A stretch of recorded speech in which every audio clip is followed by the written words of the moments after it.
roots of history run deep through Stafford, Virginia. We've raised leaders, featured artists, and honored those heroes among us. We've learned from the battles fought, and we look to the future with hope.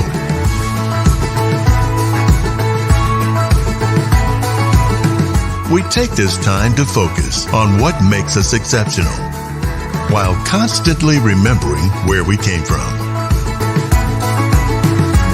We're always open to fresh ideas and innovation, and savor all of the flavor at our fingertips.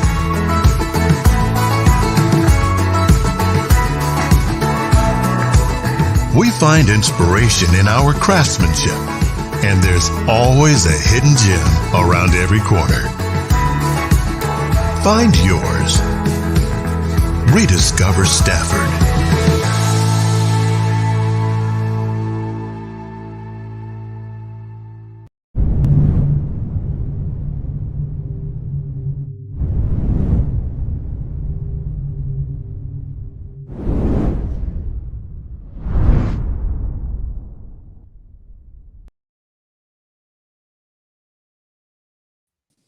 What is going on, everybody? Hope everybody's doing well.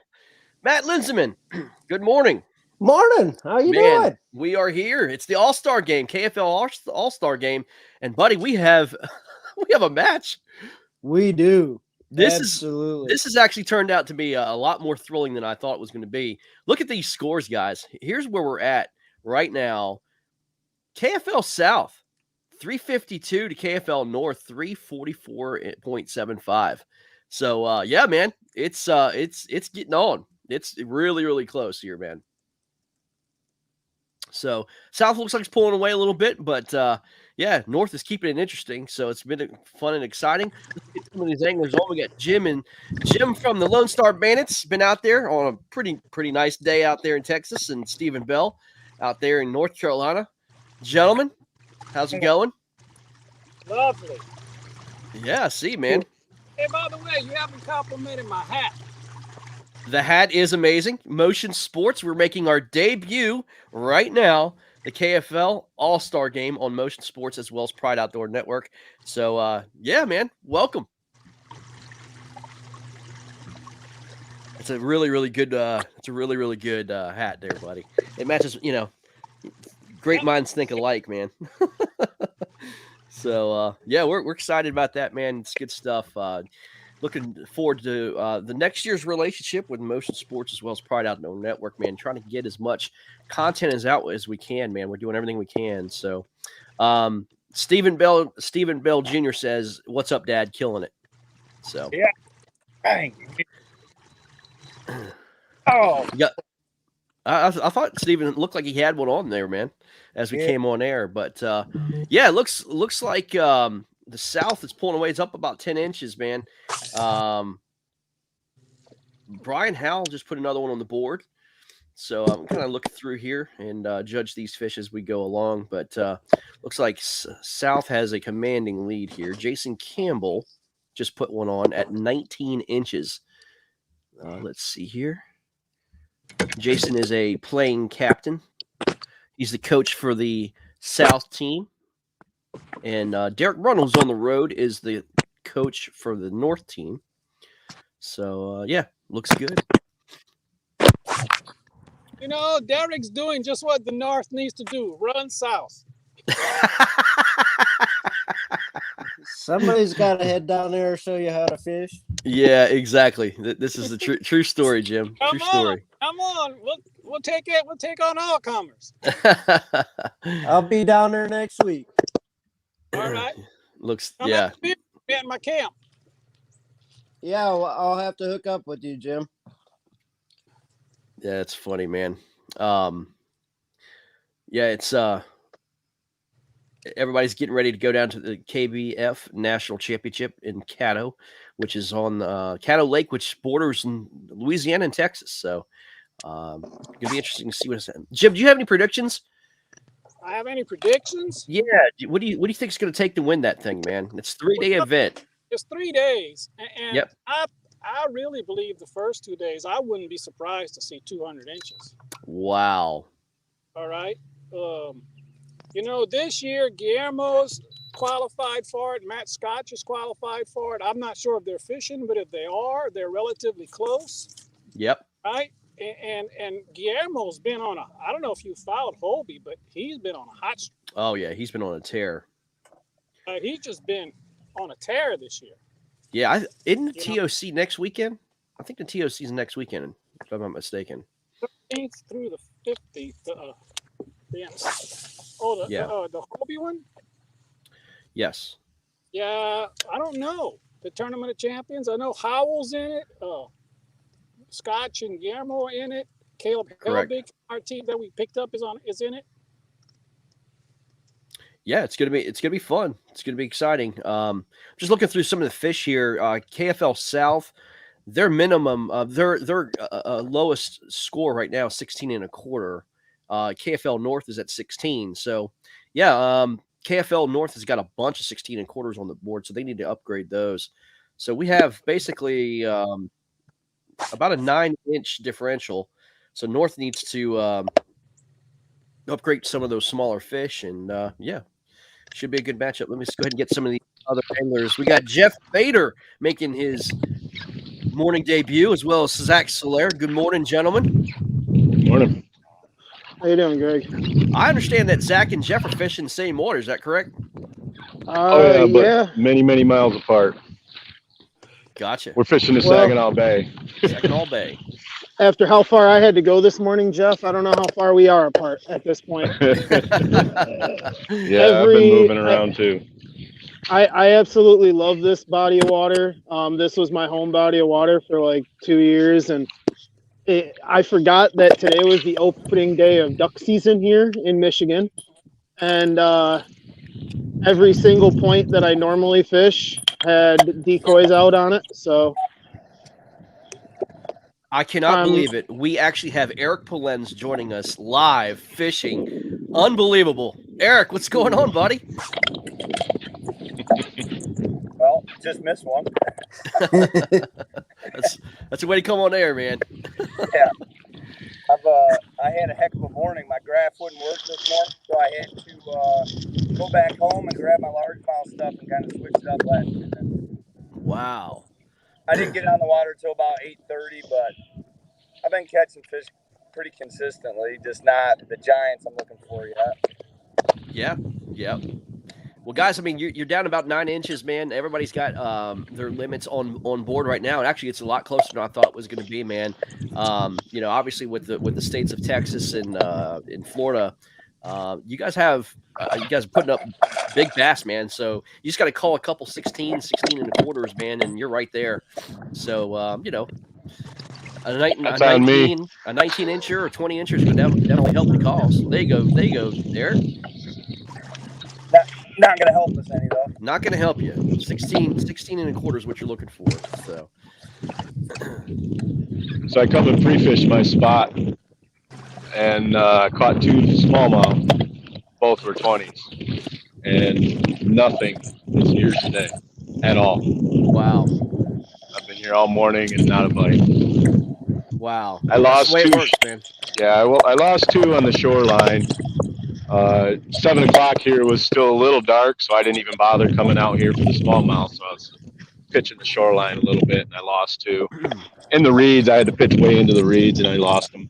It's tough to get them out of there sometimes. We got a healthy mix, man. We got 3 from the south, 3 from the north. Matt, your team's represented very well on screen, my friend.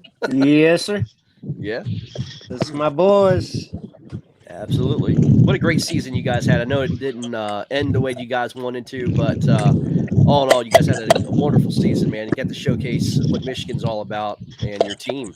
So, it was a tough break, but you did lose to the champions eventually. So what we come to compromise with. Yeah. For sure. No, we were certainly rooting them on. It was a good matchup. That was a fun match to follow, and couldn't believe how it come down to the end. And man, it was fun. Yeah. I could have put my mortgage my house on the fact that Jim, I thought, had that last fish.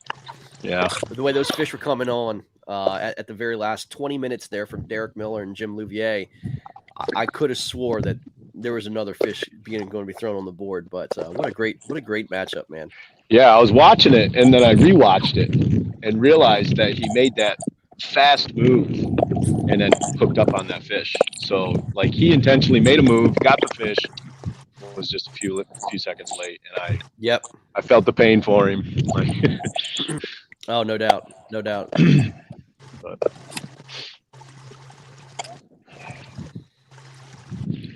No, I wish it wasn't so cloudy here. I think it might have helped my situation too, but my spot was home run or bust, really.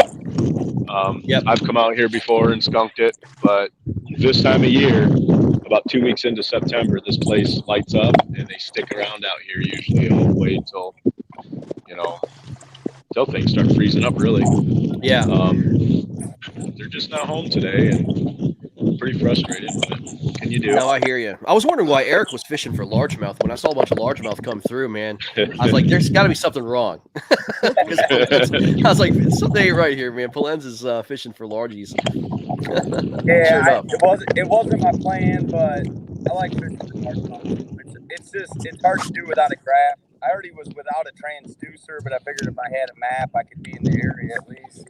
Sure. And then more problems. But sometimes that's the way it goes. So, Eric, are you telling Jim Louvier you can actually fish for largemouth without actually having graphs? Well, the way I fish for them normally, I just pound shallow grass. I don't really need a graph. You hear that, Jim? You could fish. You could catch them a lot bigger with it. Well, we don't have a whole lot of 24s in Michigan anyway. No. I'll see how many. No, Miller. I think Derek Miller's caught like 7 this year. Oh, wow. That's insanity. 7. That's kind of why some of us. Yeah, that's crazy though. That certainly was intimidating us going into it. A few of us are having conversations like, man, they just don't make 24s in Michigan, really. No. But we knew we had a chance. I mean, like we say in this spot here, for example, like I could have come out here and I have before and just smashed, 4 or 5 20s, 19s left and right, and had a blast out here. Incredible days. It's just not working out for me today, so it's just how it works. It's just the way it works. Out. Mm-hmm. Yep. I'm pretty sure I had a 24 on that cat a couple of days ago. Oh, really? Yeah, I never stopped. I 30 yards of drag, and I never stopped him, and he just pulled off. Well, better catch him in a couple weeks than just the other day. So Jim, I have a question. Do you think somebody from the north is going to come down and win that thing, or do you think a local is going to win Caddo? No, I don't. I would. I'm not going to say which one. So you got people like Brundle and Con who are down there, right? They're very good position. Yep. As you just talked about, Guillermo and Scotch have to go fish the TLC. So yep. Some of those local guys who are in Hobie, are not going to be able to scout as well. And so, here's the deal with Caddo right now. You find some fish, and if you could find enough fish for 3 days, you could win it. I mean, anybody. If they find the right fish and can find enough of them, a spot that holds enough of them and manage their supply. For sure. It's not just Caddo. Caddo, it's Fistino, it's Wallace, it's Black Lake, it's the River. So,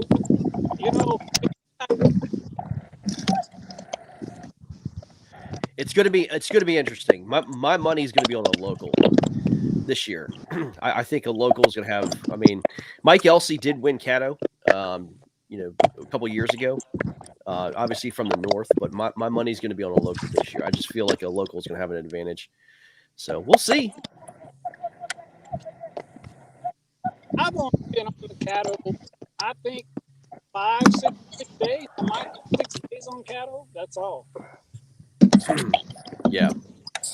It's good. It's going to be fun and exciting to see. I think it's going to take, like you said, I think it's going to take at least, I think 100 inches is just going to be the first day. I think 95 is going to be the second. And I think it's going to take another probably 92 on the third to do it.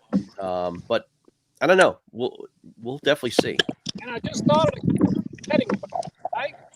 Patron. Adam Patron. Yes. He's now the North guy. All right. Yeah, I would consider him a local, though. And he loves cattle. Yeah, I would consider him a local. I would not have Guys, we are live on Motion and Pride. First time in KFL history we're doing that. So good to have everybody join us. This is the KFL All-Star game. Guys, we have averaged over, I think, 160,000 views per month on KFL with Pride Outdoor Network. Man, it's been exciting. We approached nearly 1 million views total between all social media platforms, Roku and Amazon, something that's really never been done in kayak fishing history. So this is it, man. This has been exciting. The league has absolutely taken off. We started out Jim's swing and a miss. We've been able to generate a lot of buzz. Started out with 17 teams this season. We're quickly approaching over 30 teams for next year. So it's going to be fun and exciting. If you're across the United States, find a team, root your teams on. Get behind your anglers, get behind this sport, man. It's something that's been a lot of fun to see. And I can tell you from experience, just traveling across the United States and fishing as a visitor, there's been definitely fan bases that's been built up because of this league. So we hope to see that a little bit more too. Sam Kales goes, "Where's where's Stephen Bell fishing?" He's fishing North Carolina, man. Yeah. Oh man, look at Jim. Oh, Jim's got one on, huh? Jim's got one in his hand. Okay. Sorry, man. Let me Jim, hold that up. Sorry, man. Hold on just 1 second. There we go. There we go. Very nice. All right, let him measure that. That's going to add to the cause. Looks like about a 19.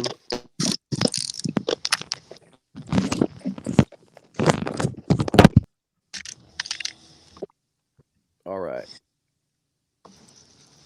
Wait, let's go ahead and get a scoreboard update, guys. While Jim is measuring that, let's go ahead and get a scoreboard update. 355 to 344. So it's an 11-inch advantage for the South. And Garrett Morgan now leads the board at 87.5 inches. And Brian Sparks from Indianapolis has 86.75. So really fun. And I suspect Jim to make a little bit of a jump here in a minute. I would say so. Did somebody have a fish on? I thought I saw somebody have a fish on. No, I did not. Nope, okay. I thought somebody had one on. That's all right. Not yet. Guys, it is killing me like none end to sit here and watch you guys fish and not be a part of this. It sucks. Thank you, COVID, for ruining my life.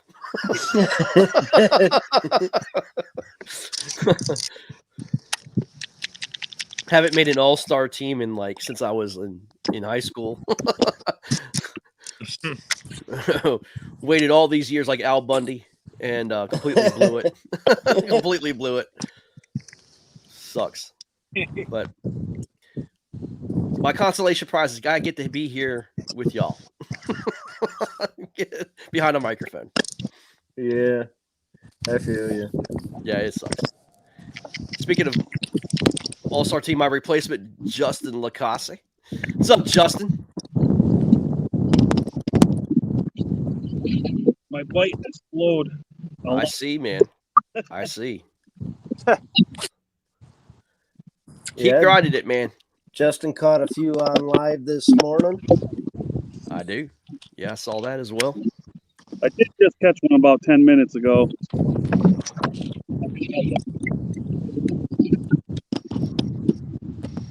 Oh.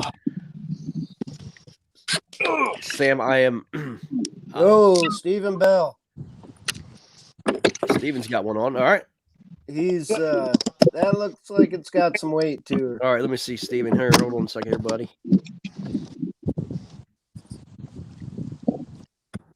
Yeah. Oh, little guy with a bunch of weeds. Okay. I don't know if that's going to call, but it might.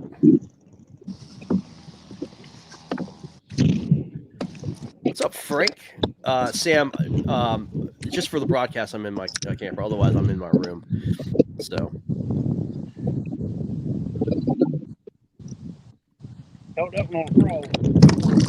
Come on. Oh, Chris is on. Oh, Chris looks like he's fighting a nice one here. I don't know if he's out, but Ooh, nice one. okay. I believe the smallest is 16 and a quarter. Let me just double check there, Chris. Probably 16 and a quarter, buddy. I'll give a quick check, but healthy one came off of a lay down on the jig. Okay. Yeah, he's 15. All right, not going to help.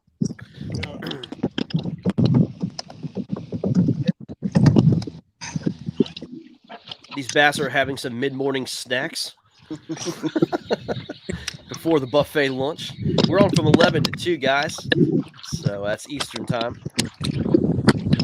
John Fox, you've had a pretty decent morning, sir. Yeah, it's all right. Are you measuring that small thing, dude? Yeah, he's 15. I could have told you that wasn't going to measure. You've lost your touch, John. Well, I just went up. I found a new lake, and I've been fishing this lake. I put 94 up the first time, and I put up 104 last weekend. Oh, man. And looks I like found out Florida. Looks like Florida's catching on fire, man. We've been waiting for this. they're starting to. The water temperature is 82. That's solid. That's solid. I like how Eric is frozen there. It's hard to tell if that's a hook set or not. Yeah. Oh, and there he goes. Eric Palen's the picturesque hook set. We got him. No. So did Jim upload? Brian Sparks uploaded a fish. Jim 17 incher. Jim just uploaded. Yeah. Garrett's got one uploaded. Yeah, Garrett's having a great day. From the Arkansas Hogs. Got 3 fish just uploaded. Yeah, Jim with an 18 and a half. I said 19. I was close.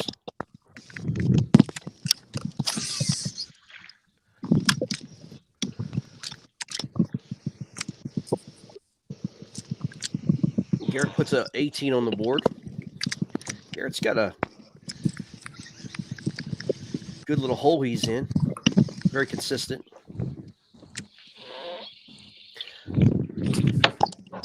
Brian Sparks did just put another fish on the board. Yeah, I believe it was 17. 17. Yep. That's going to help the cause. And help the cause it did. 362 to 345.75. Matt Kasparek just put one on. Oh, Matt Kasparek, 20 and a half incher.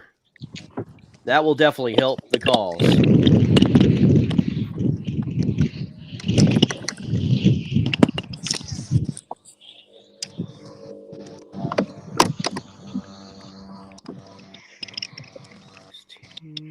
Very good. You guys, one thing about you guys, man, you guys are pros taking good pictures, man. So easy to judge.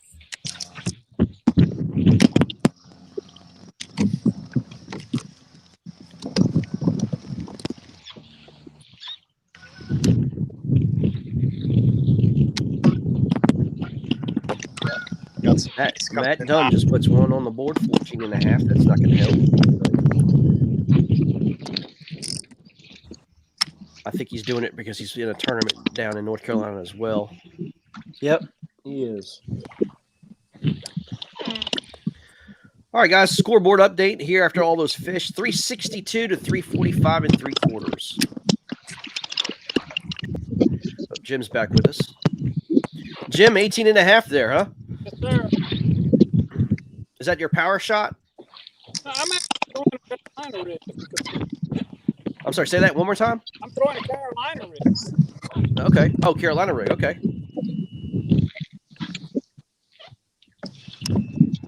An old school method that is still very effective.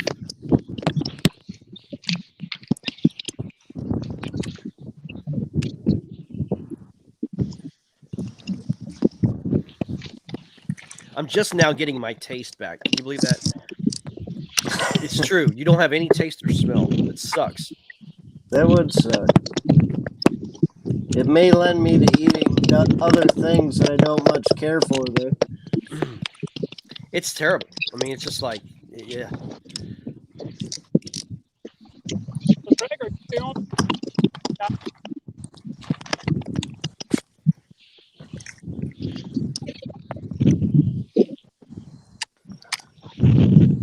Greg's fishing some good stuff there too. Yeah, too bad the bite sucks. Ah. Hey, just pretend it's the last minute of the Massachusetts matchup, and make something happen. Don't start puking. Don't even start. Oh my God! You can't make that up, man. You can't make that up. Yeah, it was. It's a tough one to swallow, but.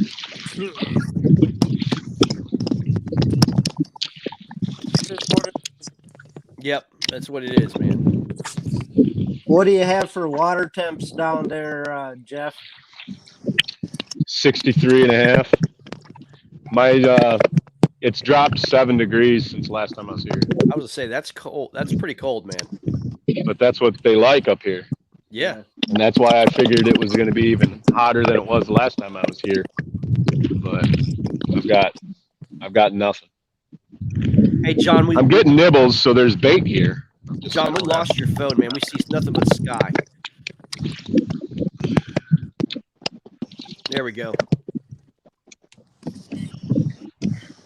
I should probably go another 2 miles out and go out with those perch fishermen. See if there ain't some schools out there.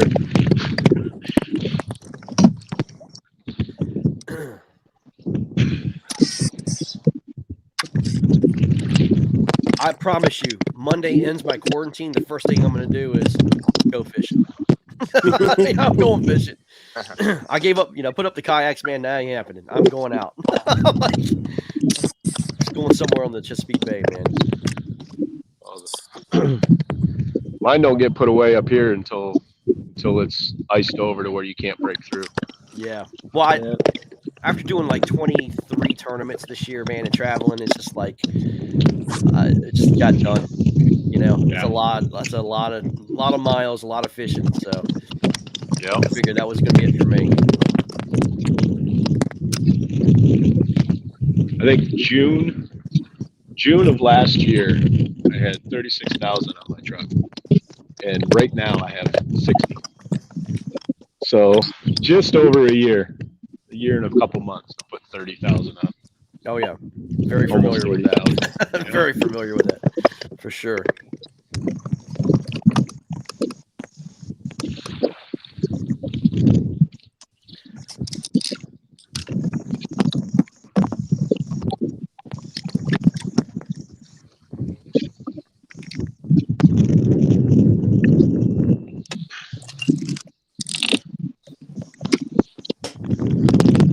Justin, are you throwing your jig, man?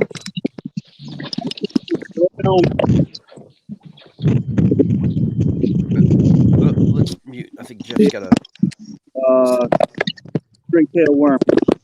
Okay. Gotcha. Greg's back in some shallower water there, man. Yeah, trying to figure something out. I don't have much longer. I got to go to a wedding.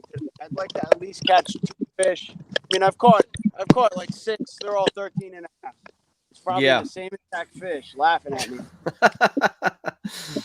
Greg, you have been on a wedding like exponenza here in the last couple weeks, man. Yeah, I'm on my 1 week anniversary. That's awesome, man. She already kicked you out of the house and told you to go fishing, huh? Yeah. Well, I haven't. This is my first time in a kayak in 18, 20 days. So, yeah, I just don't have the touch right now, I guess. I don't have the mojo going. Rusty. Yeah, a little rough. Yeah, that's what happens. That magical ring, man, just makes things happen, man. I don't know what it is. Oh.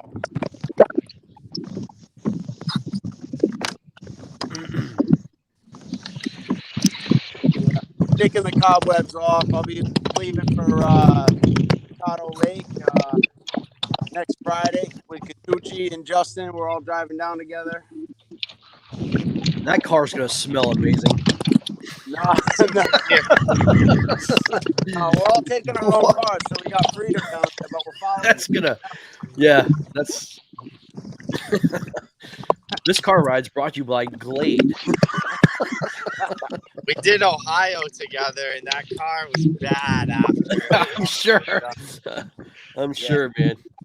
Stop at the Wawa in Pennsylvania or whatever it's called, Shorties or something.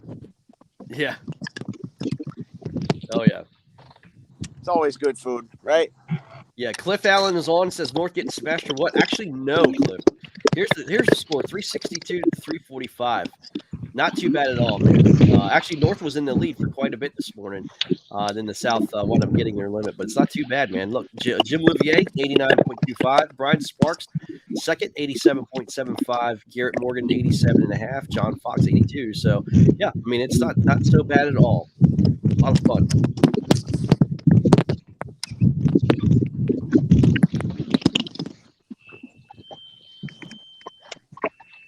All right. John, where are you fishing this morning, man? You at Tenor Rock? Come on. John Fox. I don't know if John can hear me. John, can you hear me? Oh, can't hear me. My guess is Tenor Rock.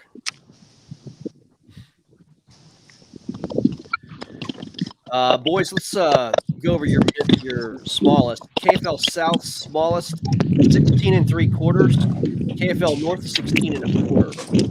So, yeah, the problem is North just has a bunch of 16 1/4s on the board right now. That's what they make up here. Yeah, it's all 16 1/4. And Greg, how many teams are we up to next year? As of right now, it's 27, but I do know of a couple teams getting ready to come on board, man. So we're going to probably be around 29.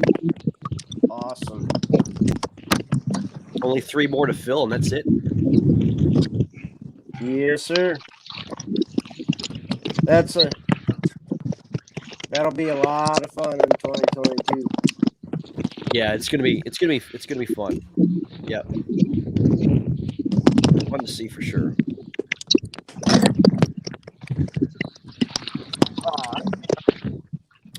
I want to congratulate a couple awards that we had, man. Jeff, I'm going to mute you there, buddy. All right, a couple awards. Coley McGowan wound up being KFL MVP for 2021, and then Derek Brundle wound up being the championship MVP, and then we're going to give away an AllStar MVP. So we'll see what happens, man. Give anybody's game, see what could take place. But what a great season, man! What a great season. Yeah, it's been fantastic. I mean, the guys that from everybody involved in the KFL for its first season, man, it didn't only survive, it did well. We flourished quite well this year. Yeah, for sure. For sure. And it looks like we just got another fish for the South.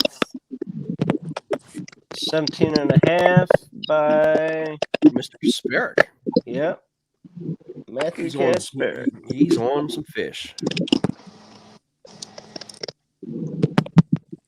That'll bump them up a little bit.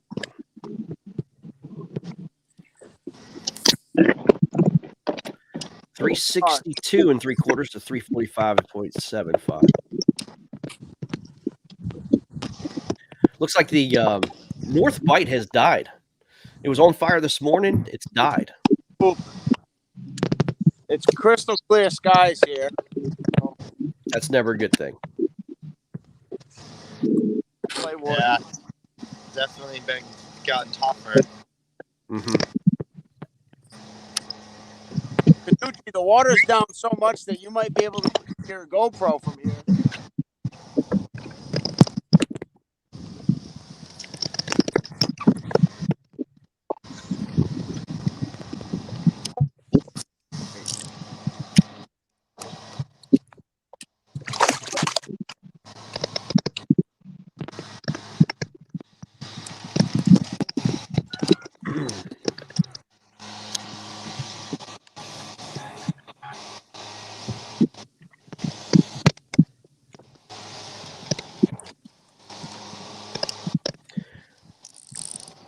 All right, it's 11:37. We got until about 2 o'clock today, and then we're live on Pride and Motion Sports Network until 2 o'clock.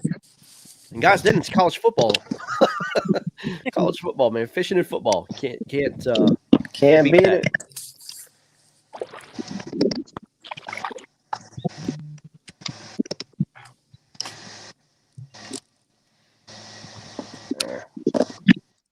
Jason Starley predicts the overall big fish will be Southern before it's over. That's a bold prediction, Jason.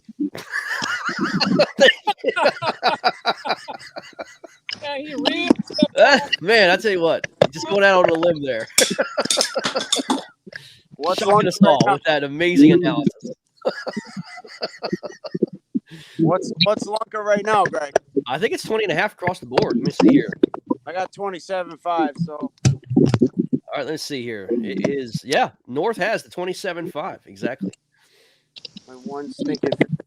Yep. Lunker. Lunker belongs to Greg.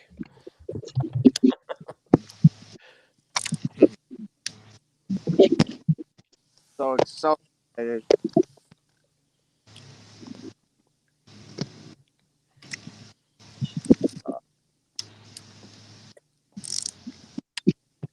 I ain't gonna lie, man. If I was fishing this today, I had every plan to go down to Sandy River Reservoir, where there's loads of 20s down there, man. So I was just dying to go.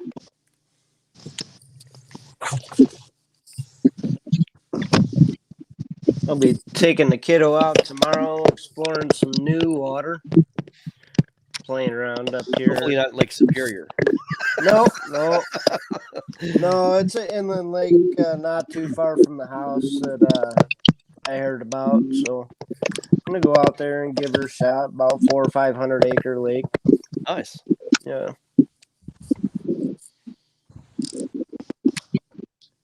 Do some scouting for the local tourney trail. Jim, is Derek Miller fishing with you? Oh, Derek, getting ready for the weekend. I got you. He actually shot of making it to the town. Oh, wow. So this year he told me that there's a challenge is going to earn house. Derek said he's in a 3-way top for the championship. No kidding. So his performance at the NC gives him a shot. Yeah. I mean, that'd be huge. That'd be huge to have somebody like that for representing Texas in the 10 house, man. That'd be great.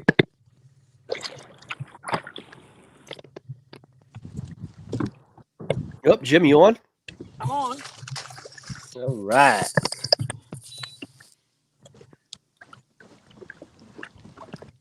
You look so stoic, Jim. He's like, man, it's business. it's business. Don't talk to the man.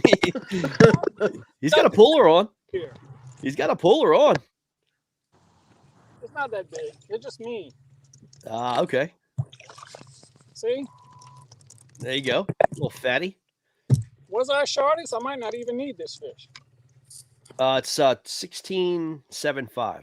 And what's my shortest? Let's see. Your best 5, Jim, is 16.5. Damn it. He didn't do me any good. I caught him for nothing.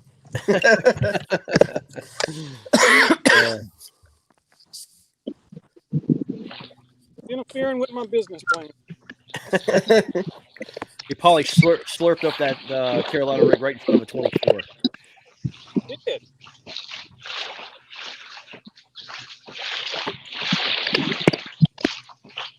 That was certainly a magical day, man. The KFL South Championship and against Alabama Hammers. I mean, it was like 216 inches to 193, I think it was the final score. 21-inch average is just insane. Yeah, that was nuts. I think it was 3 2-footers were caught that day. Yep, 3 over 24. Just incredible. Fader's making a big move.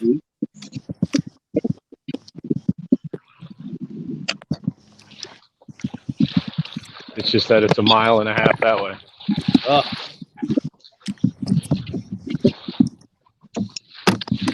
I might go back out. I don't know. I don't like the wind direction for the spot, and we're cloudy all day, so they're just not home. And I thought, that people are really good that day because our team, he is our slugger. We never asked him to go catch fish. He is purely our slugger. Who's this? Derek Miller. Oh yeah. I mean, he's supposed to go catch 2 kickers. That's all, right? I see he did his job. Well, he caught more than 2 kickers that day. 111 inches is what he did personally. Broke the second. It was the second best 5 in kayak tournament history.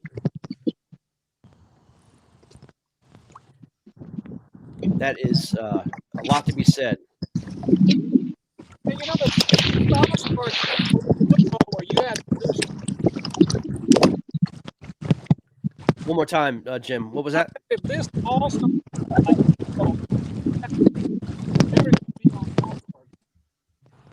like I said, his job is go catch. Yeah, go get big boys. Go get them. Yep. And he's done that. Done his job very well. Well, you guys had that same kind of concept for the championship with Jared Brockelman. It was all or nothing in that spot. It could work for you or it could have worked against you.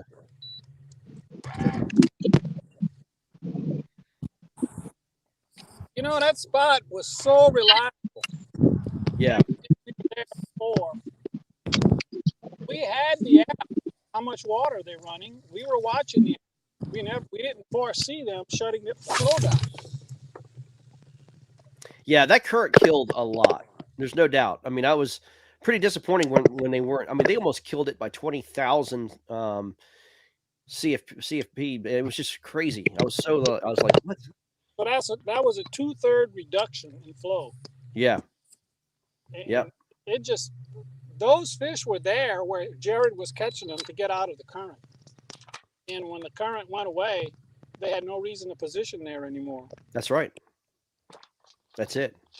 Otherwise, they're just sitting ducks out there. I mean, they're just, there's no sense of being out there. Like you said, there's nothing going to be swimming by. So I don't know. It's just Tennessee river fishing. Current is king. Yep.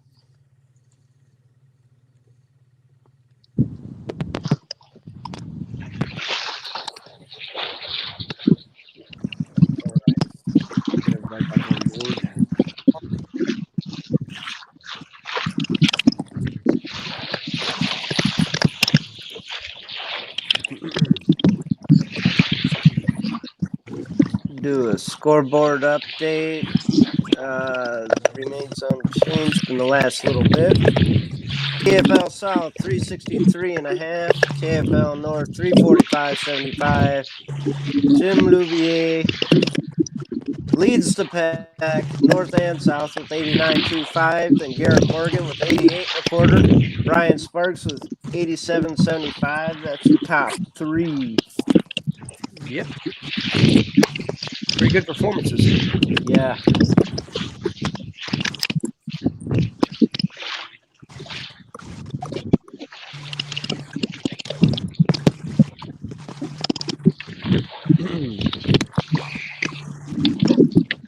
Steven, looks like your fish is some pretty thick stuff over there, man. Yeah. I see them busting the wood. They get on the.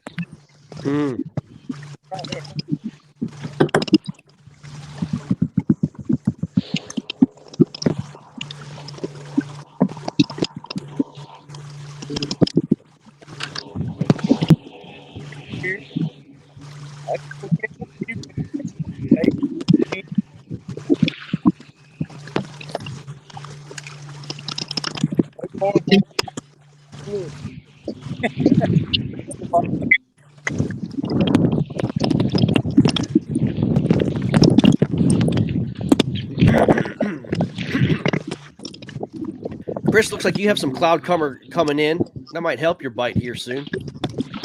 Yeah, I guess the wind's picking up a bit as well. But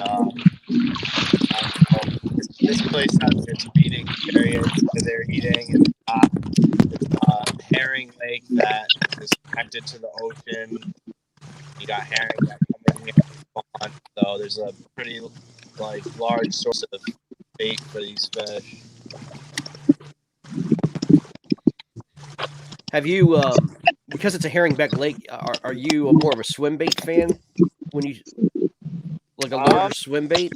I mean, I'll throw like a crankbait here, but a jig works well as well.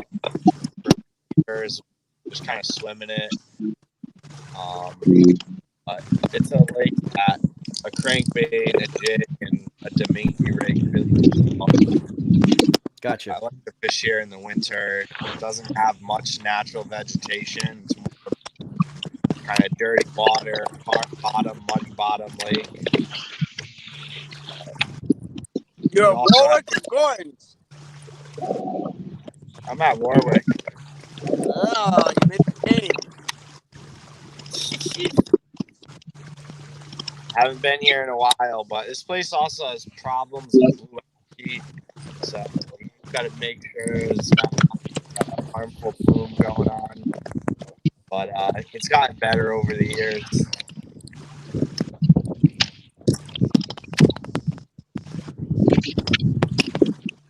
What time we got? 11:50. I got 10 minutes. You're waiting for the last minute to catch one. Hey, wife's already called me. Said, He's already calling. I hit the decline button quick. That a boy.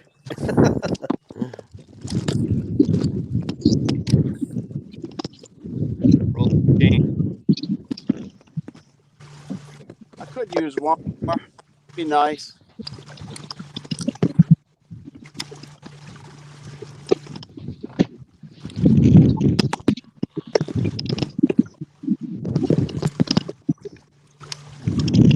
Yeah, the score right now, the South leads the North 363.5 to 345 3/4.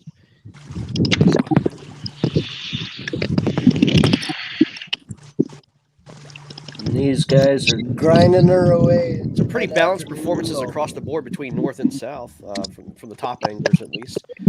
No one's really running away with it.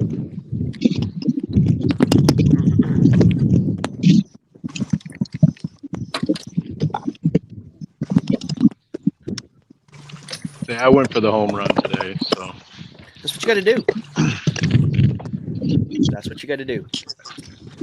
well, last year this time I did a tournament out here on the bay, a local, and I drove an hour to get here, and I only had like an hour and 20 to fish, and it took me 15, 20 minutes to get out there. So I ended up upgrading all my fish in an hour and won the tournament. Wow.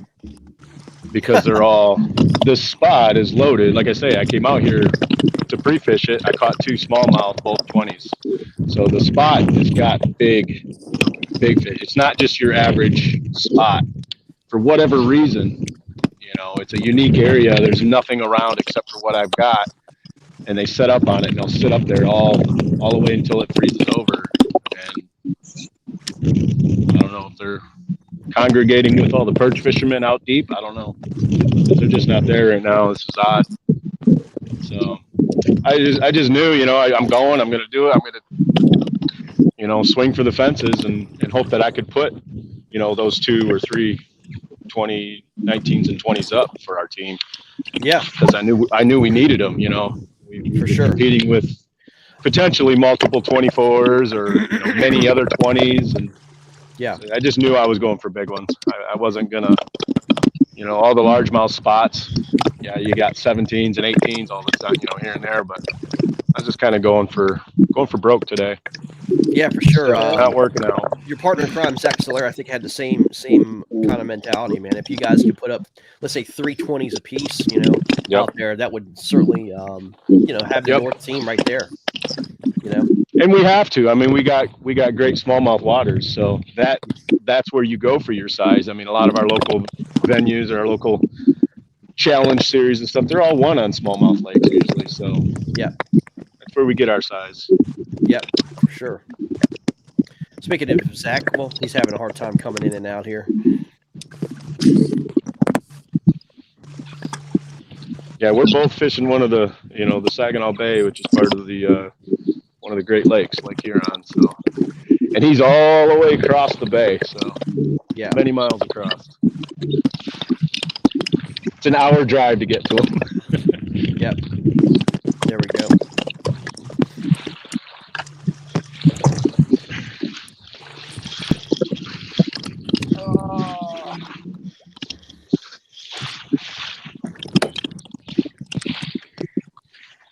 So how are we doing, Zach? Brian, this live feed is on Motion Sports Pride Outdoor Network on Roku and Amazon, as well as Facebook. So yeah, it's on a lot of platforms right now: YouTube, Facebook, Roku, and Amazon. In the Pride Outdoor Network on Roku and Amazon. So it should be all going at the same time.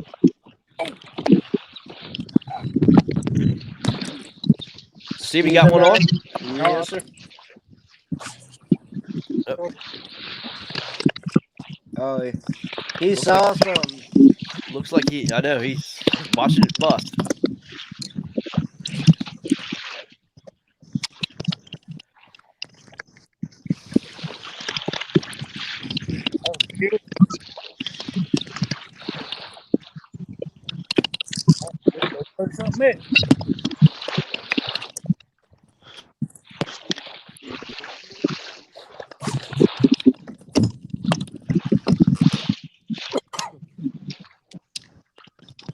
Looks like Zach might be on. He's stuck though. Oh, nope. Yeah, I've been having service issues all day. I don't know why. I'm in a spot where I usually fish, and I've never had service issues here in the past. So probably because of all the duck hunters out here stealing my good service. I'm usually one of the only people that fish out this way. I know that. I lost one that was decent. He came up, took a whack at it. I'm just more or less burning it's a custom. Basically it's a chatterbait, but it's a custom frenzy jig through Fireball Outdoor Products. They put a weed guard on it, make it a lot like the Z-Man one. And I've been just throwing it way up into these reeds and just burning it back through, and gotten a couple really good hits, but they've all been small.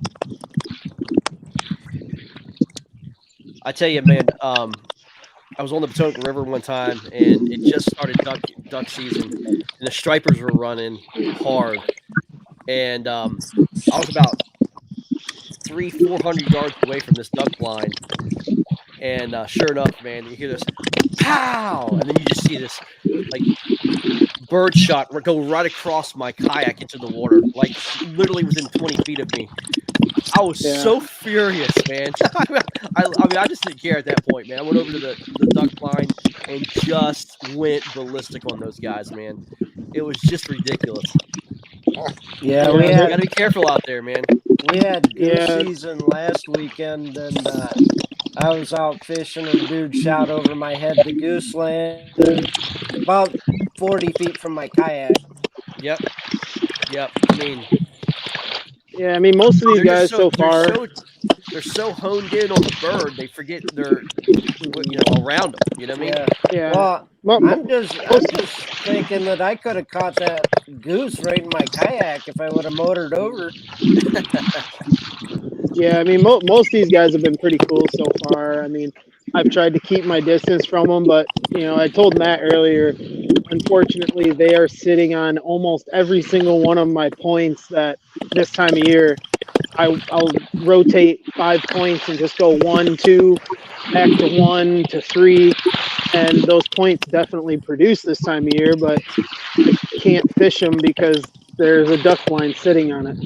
Yeah. So I'm actually fishing somewhat new water to me. I went 4 miles this morning just to find something similar to what I wanted.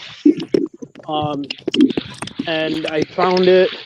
I think I've got 2 that were scoreable. Yeah. They were both small.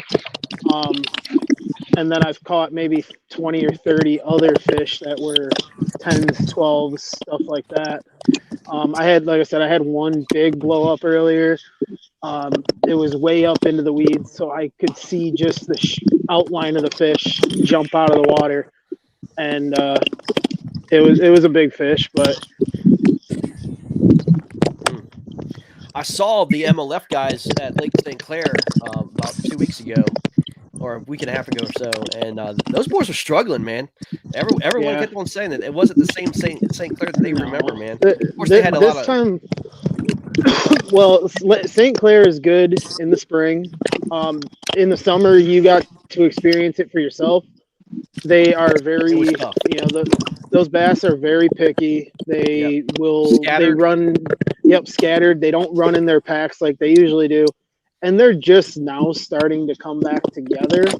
And they're starting to feed heavier. But at the same time, when these fish are feeding as heavily as they are, and I mean, we all have seen how big those smallmouth get out there. I mean, you have to present baits that that perfectly resemble what they want.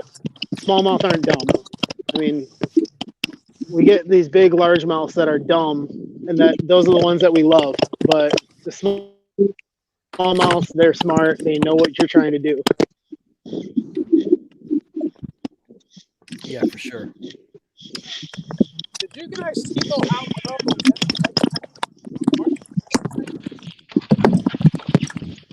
Hold on 1 second, Jim. I'm going to mute everybody else real quick.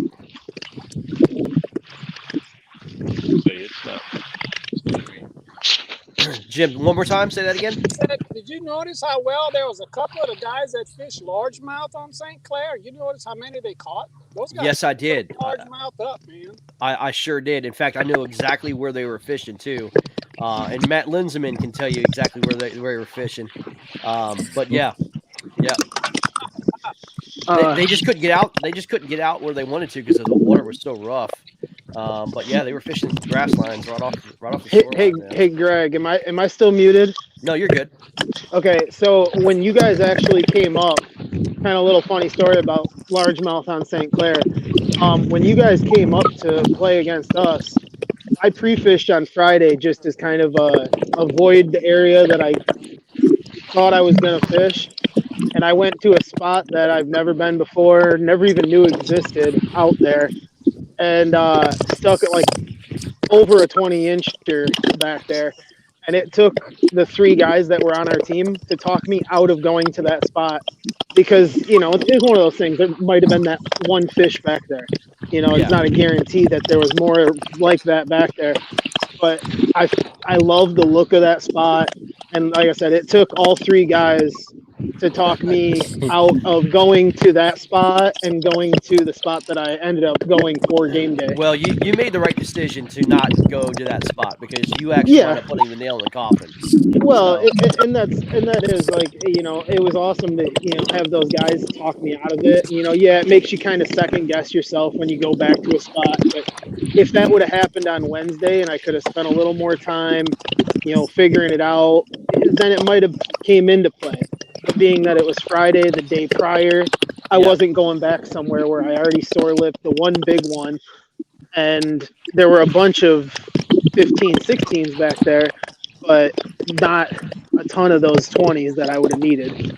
Yeah, for sure. Oh, Justin, you on? Oh, swing and a miss.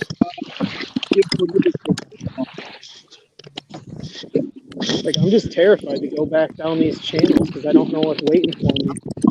All right, it's 12 o'clock, guys. 2 more hours on the East Coast to fish. Greg, I think that's the end of it for you, my friend, isn't it? That's it. Well, enjoy your wedding. Try not to crash it too much, man. Hope you guys can catch up. Sorry I couldn't add anything else, but I got one big one. So yeah, man, leads the board right now. The big bass at 20 3/4. We'll see if that holds up. Yeah, I got faith in Tucci and Justin. So yeah, man. And if this bite turns on later in the day, this should do all right. Yes, sir.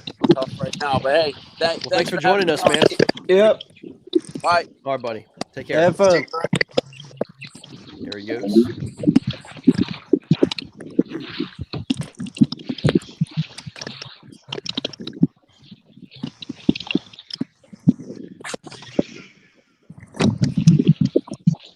Right now we got Jim Louvier, Christopher Catucci, Jason Lacasse, Jeff. I'm hooked. All right, Solaire's on. And Zach is he still on? Never mind, it's a pike. Yeah, it's a northern. I want that bait back though.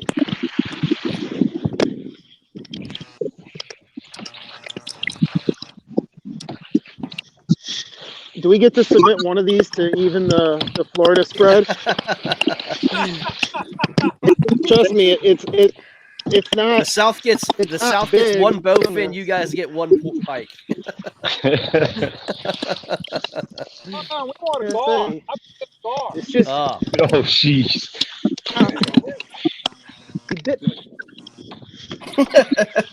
You don't lip pike. I was trying to be nice. What, you haven't been watching all those TikTok videos of them kids lipping the pike? TikTok. Bunch of goofballs.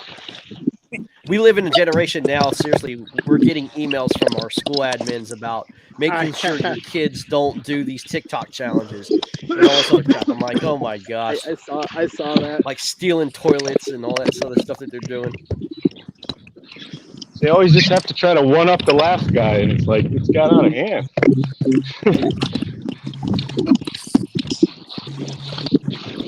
Crazy. Jeff, are you still out doing what you were doing, or did you end up moving? I'm hitting reeds right now, and I had a bass boat pull out of here, which kind of frustrates me after coming all this way. But I'm gonna give it a few and see, and I don't know. I don't think I'm gonna get any sunlight anytime soon. I'm probably gonna have to try. I'm losing my service the closer I get to land. Yep. See. All right. We'll get them. Keep at it. Get them, boys. I'm gonna go.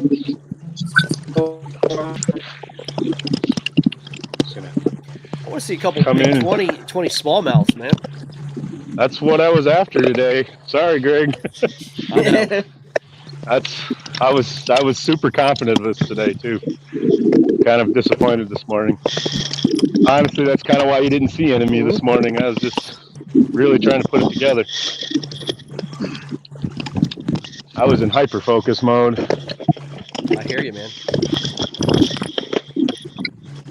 There's still due time. Oh yeah, I mean I might shoot back out at the hall, but it'll be the Hail Mary. Honestly, it is more of a. I don't think I've really ever caught them prior to 9:30 in the morning, All right, but yeah. it usually does turn on mid morning. Yep. So I was pretty patient with it this morning, kind of holding out, hoping that would happen, and it just didn't. So now pitching some reeds a little bit, similar to what Zach's doing. I have done this in the past over here before. It would have been earlier in the year, and it just didn't do any good. The thing about the bay is there's miles and miles of reeds, and there are different areas that produce better than most. So he's in one of those areas right now that produce a lot of good quality largemouth. Oh, Jeff, I'm not there anymore. Oh no. No. Well, you moved down. Where... I'm saying that whole launch area, that whole. Well, it's like another bay inside of this bay. Well, I'm on the complete other side of the bay now. Right, I know where you're at. Yeah, I'm up by Pinconning. So yeah. Let's give a leaderboard update here. I went 364 to 345. I went to Geiger this morning, and there were too many duck hunters all in spots that I wanted to fish. Yep. Oh, you know.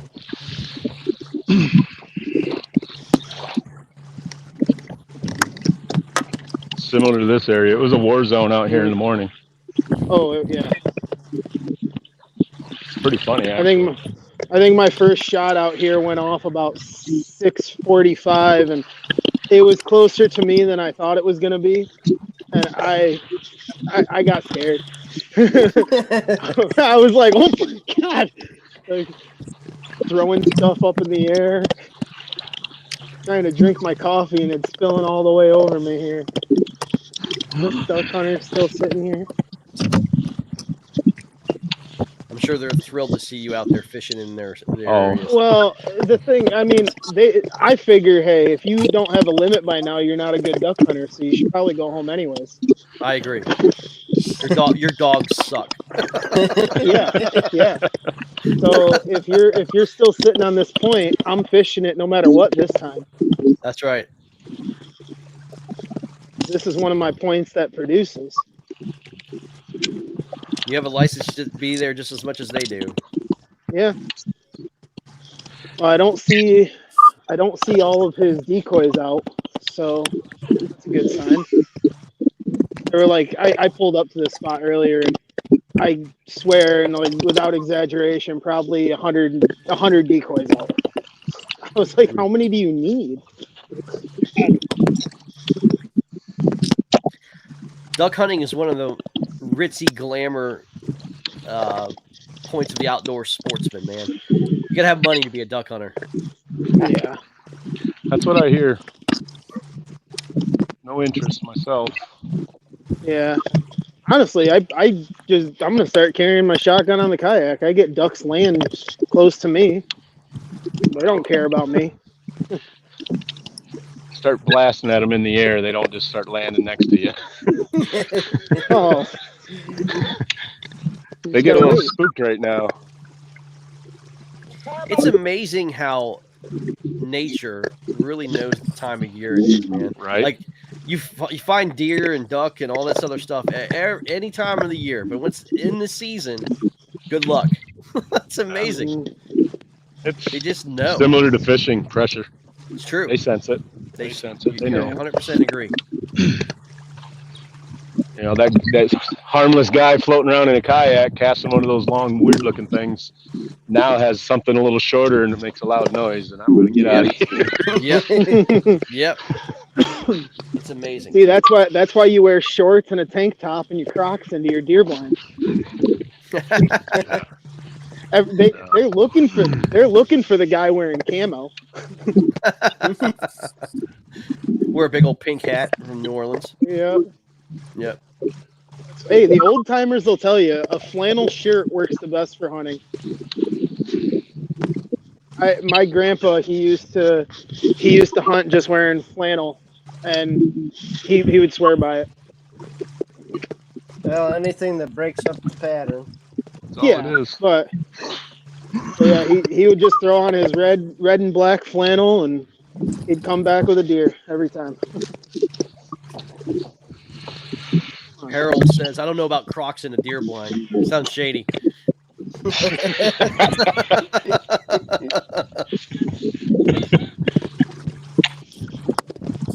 And you ain't living. You haven't done Crocs. Speaking of duck blinds, there's two guys in pontoons right there, all ducked out. Mm-hmm. Looks like they're going in. What point were they on? I think there are a lot of them heading in. I don't see many of the ones that were out earlier. Had my first run-in of the year with a Michigan conservation officer out here today. Yeah. Makes sense. I mean, I would be out here too. Oh. What in the heck am I doing?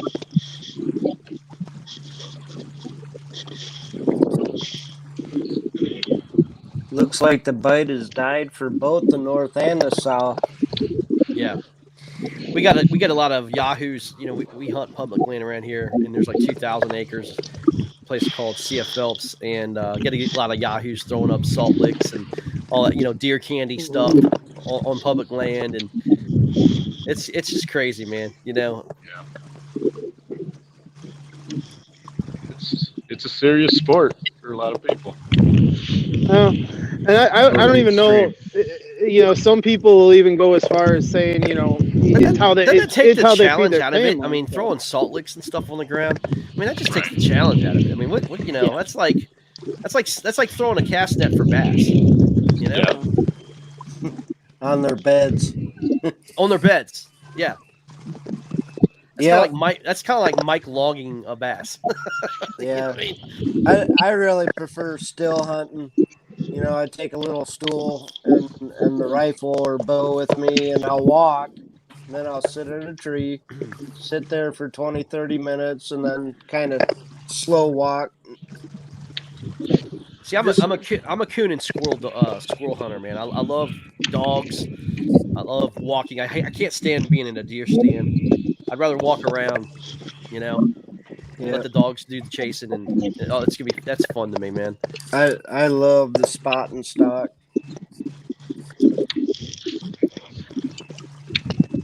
I do a little bit of both.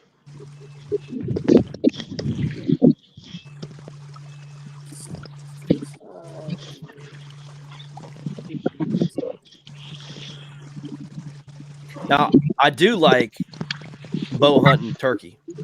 That's the ultimate. That's one I haven't done. Yeah, that's getting a turkey on a bow is, I think, the hardest thing you can do. Oh yeah. You ever try to pheasant hunt with a bow? I can't say that I have. I can't say that I have. My parents raised pheasants, and they let some out every now and then. And last year, I had one walk through right in front of me, and I was just sitting there thinking, you know, this would be an easy shot. Yeah. But yeah, I've thought about it because we've released a couple of them out at my place. Yeah.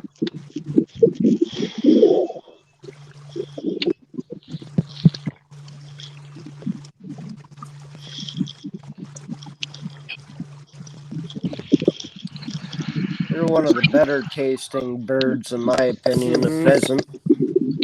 Pheasant and dumpling soup is one of the best. Mike Marcone says elk is the ultimate. I would have to say that. Yeah, I mean, going through up and down the terrain and trying to drag it, try to get an elk and drag him out. Yeah. And then let Joe Rogan, some of the best then let Joe Rogan steal your meat.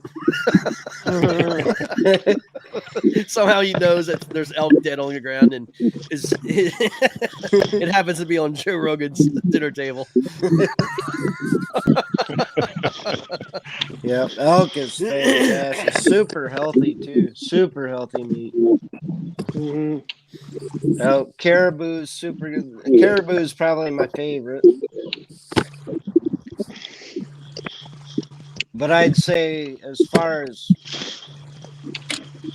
deer hunting and such, I'd have to go with goat hunting up in Alaska as probably being one of the toughest, if not the toughest. All right. Well, hey, I gotta jump off here. Apparently, I didn't bring my charger cord. I brought my charger block. So. All right, Zach. I'll see you guys. All right, Good Zach. out. Good luck.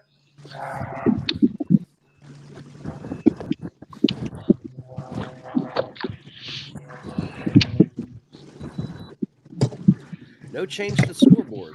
Actually, that's not true. 367 to 345. Another little upgrade for South.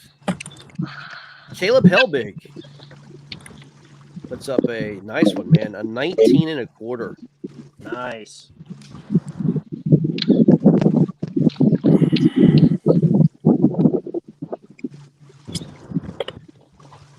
Garrett Morgan, another 18 and a quarter. Garrett's had a good day.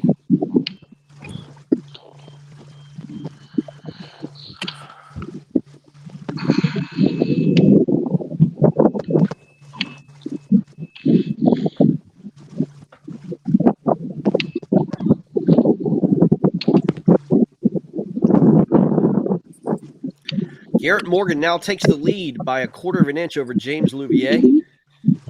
I gotta go catch another one. Yeah, you got to catch another one, Jim.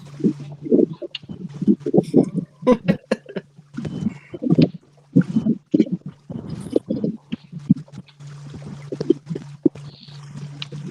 and show that leaderboard there. A 12-inch, basically a 12-inch lead.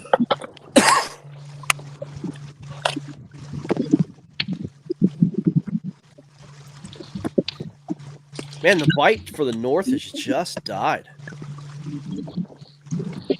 Came out strong, came out firing, just died on them. Hopefully they'll get that mid afternoon right there towards the end.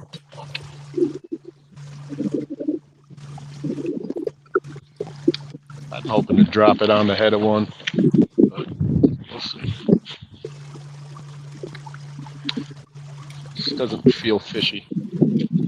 Yeah. Sometimes you just know, right?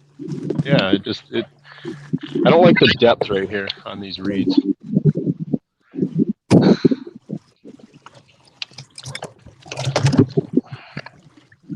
I like it to be more of the 3.5, 4 foot range. This is only 2.5 feet. Mm-hmm. And it's the closest ones I have, so it's like my only other real option other than going right back out and throwing at blind rock piles with no fish on it. Yeah. It's frustrating because I'm that getting sounds like fun. Yeah, I'm getting bit. That's what's the problem. I'm getting like the little nibbles and tails ripped off, so like bait and all that is still there. I'm sure there's perch. I know I've caught some rock bass, and like there's bait fish out there. There's shell beds out there in the middle of nowhere, and that's why they'll load up out there. There's rock and shell, and it's just sand all around it. So it's like a little gold mine, and it's not even that big, but it loads right up. Right on. Nobody home today.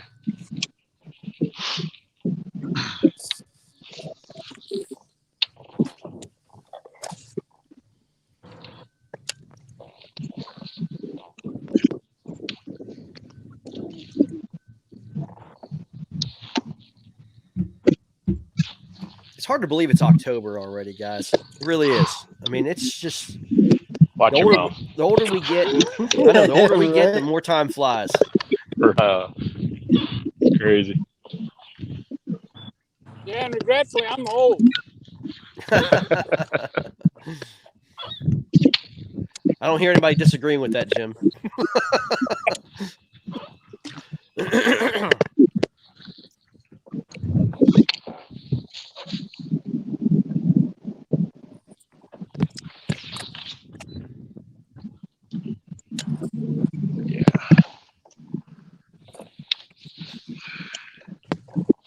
All right, this is go big or go home.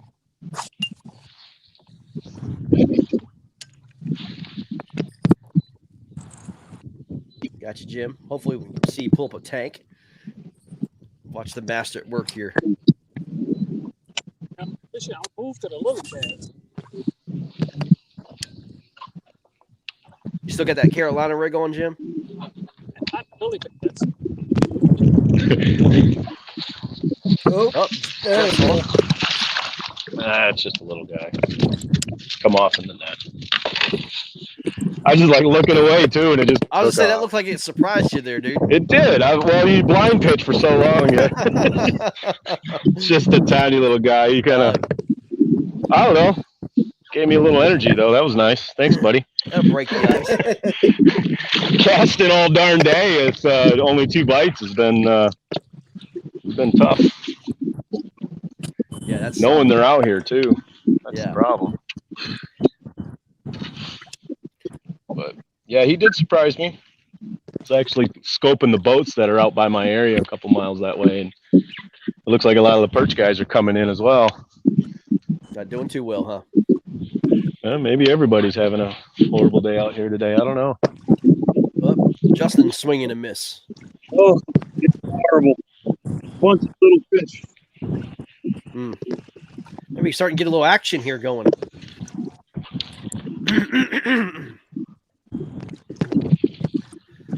The moon is on the other side of the planet right now, so that could be it, man.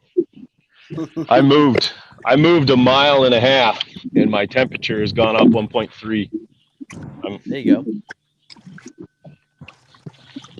So.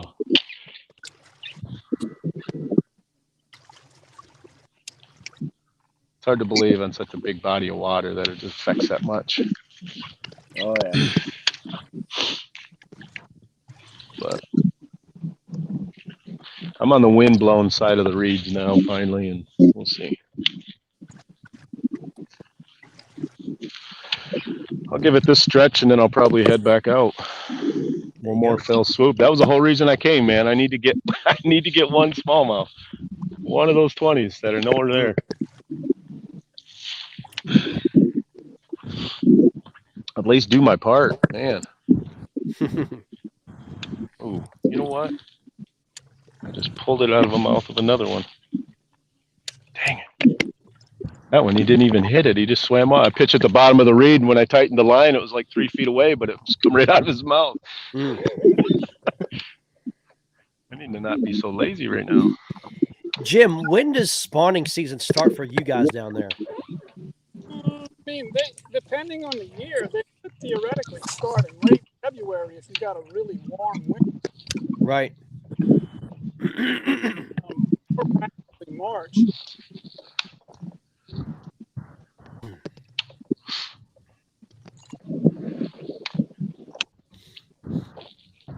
This year was incredibly abnormal.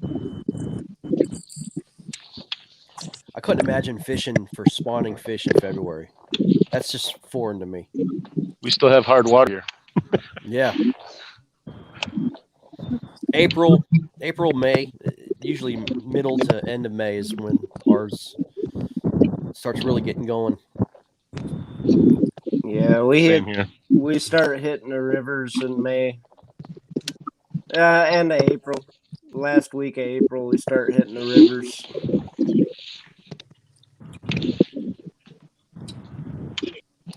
Yeah, I mean, over here, you're in.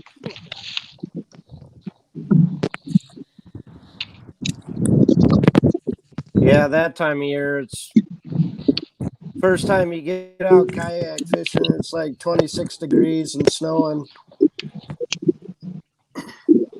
That sounds miserable. It is, but it's so exciting because you're finally back out on that soft water. Yeah. That went down to 20.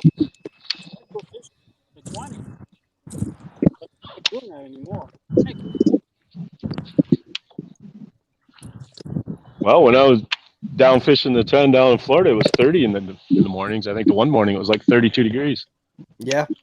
And it was in January, and everyone's like, "Did you just bring the cold with you?" And I'm like, "Sorry, guys." Yeah.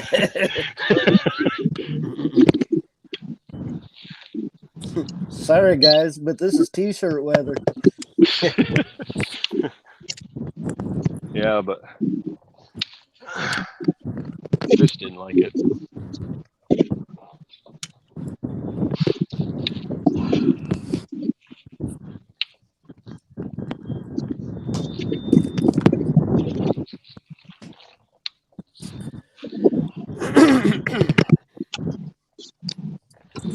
Come on, I'm going to give this 10 more minutes.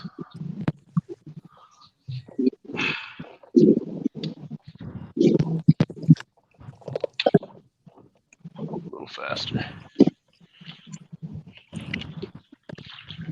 Coming up on the bottom of the hour here, 12:30 Eastern time. It's going to give another hour and a half for our anglers on the East Coast to fish. It's been an eventful morning, man. Both teams do have their limits of 20 fish apiece. They're culling right now. Bite's been a little dead here in the last hour and a half, which is to be expected. But as you know, things just do pick up. You know, I'm a solunar guy. I really am, and I believe the moon moving, furthest away from the Earth during the middle of the day, opposite side of the sun, does affect the bite, and I think it's just going to start picking up here very, very soon. So we might get a lot of good stuff, a lot of fun here. So we'll see what happens. And it was an exciting morning, though. It was fish right after another, back and forth. Almost every fish was changing the leaderboard with who was leading. for sure.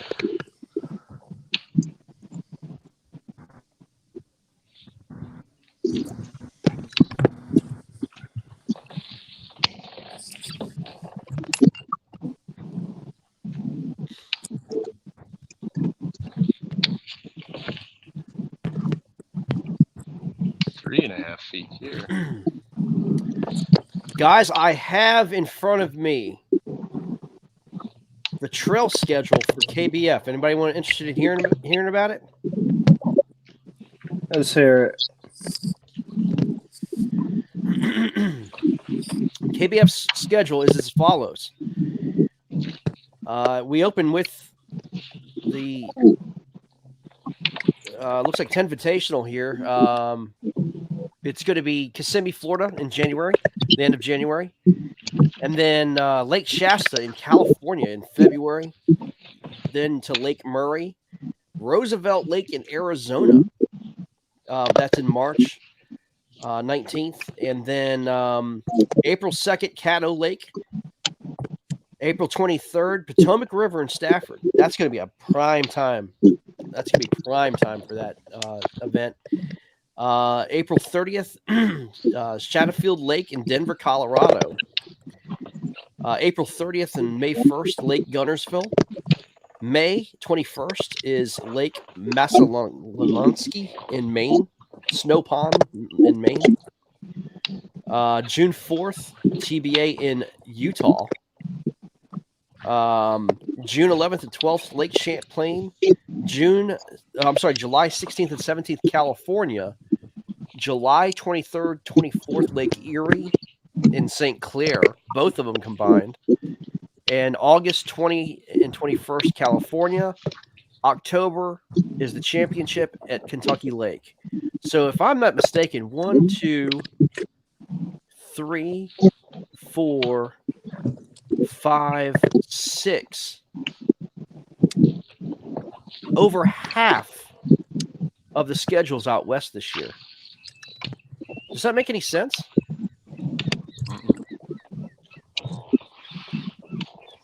No, I mean, It's bringing the Pro Tour back too. yeah. Did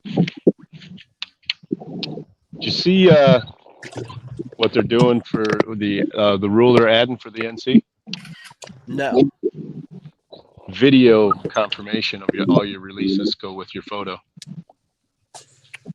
Yeah, I know he's been trying to get that video ordeal. That starts in the NC and it'll continue on through next year. Wow. It'll be implemented NC. So did you have to submit that video? Yep. Who fished? I watched this video last night. So check this out, guys. I'm gonna put this up on the screen. Here's your schedule.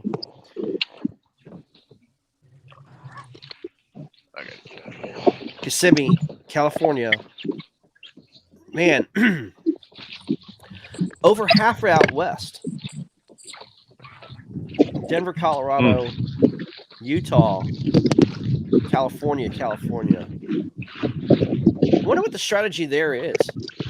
Well, it'll give some of our fisheries out east here a little bit of a break. Not like they don't get hammered anyway, but Yeah. The Midwest is the most pressured area in the country. It's not going to get any rest. yeah. Take a few kayak tournaments out of it. Yeah. Still getting to get beat up. But No, I mean, the West has always not really had much opportunity. They've always had to do a lot of the travel, but you know, the majority of your anglers and the majority of the competitors are, you know, basically Texas over to the east. Yeah. I think that opens the door, honestly, for the Bass and Hobie to do their thing and not have to worry about it. I can tell you from the KFL standpoint, we're scheduling. It doesn't matter when. I mean, we're just going to write our schedule and just move on. And if there's overlap, there's overlap. We're not scheduling around anybody this year. So, you know, that's why we have 8 players on the team. And, you know, there's plenty of players that they're going to be able to choose from.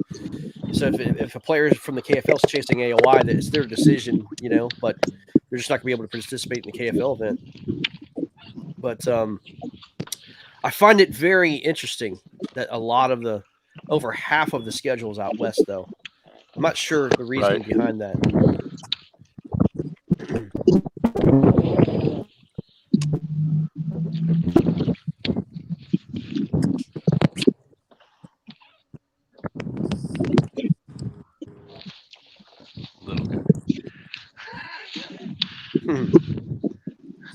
Let him swim with it a little bit. Yank it right out of his mouth. Had to catch it or I was going to eat it myself. Yeah. Come flying right back at me.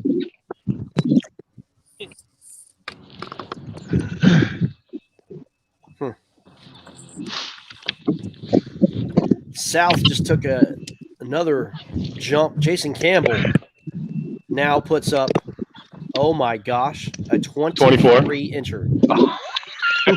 Oh, 23 my goodness. inches. It was just a matter. Yeah. Can't keep a good man down. You know, we never thought that how to use it. It is now 372.75 for the South to 345.75.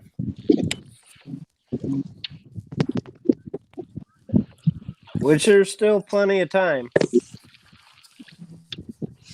It was, I mean, it's really tough to compete with you guys in those big fish down there. Yeah, no. We knew that going in. It's just an exhibition. Oh, yeah. Oh, absolutely. That's why you know, it doesn't change anything. You're still going out and, you know, putting everything you have into it and have a great darn time. Yeah, just it's supposed to showcase and reward the anglers who had a great season and let them fish and, you know, a little bit more airtime and all that stuff. That's why people are like, oh, why don't you just have East and West? It doesn't really matter. I mean, this doesn't count for anything. I mean, it's just fishing, man. Things got pretty busy for me. East and West conferences in the KFL. It's the North and South. Yeah, this is officially my last for the year. You know, like I was telling you before earlier, I pre-fished a couple weeks ago, and that was the first time, I think, in 2 to 3 weeks prior to that I even fished. And it was just coming out to double check they're here. I was like, okay, John's time of year. So, no, definitely fun to be out here, regardless. Yeah, no doubt. No doubt. I'd rather be out for sure. I'll trade anybody right now. Anybody can get COVID. Anybody want to take my spot? I'll trade anybody. Well, you got an hour to get here. I'll take you.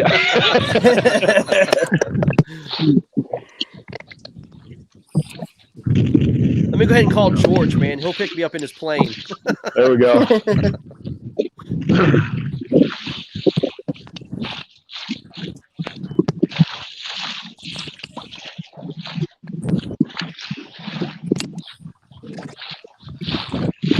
Rayburn as far out west as Hobie went this year? I don't know, man. Yes, I think. Right. Hobie has a different strategy though than Bass. Hobie goes where they're going to get over 100 people, man. I mean, that's just the truth. They have that limit requirement, man. I mean, they need 100 people for that series to go forward. It's a great series, though. They put together a top-notch series.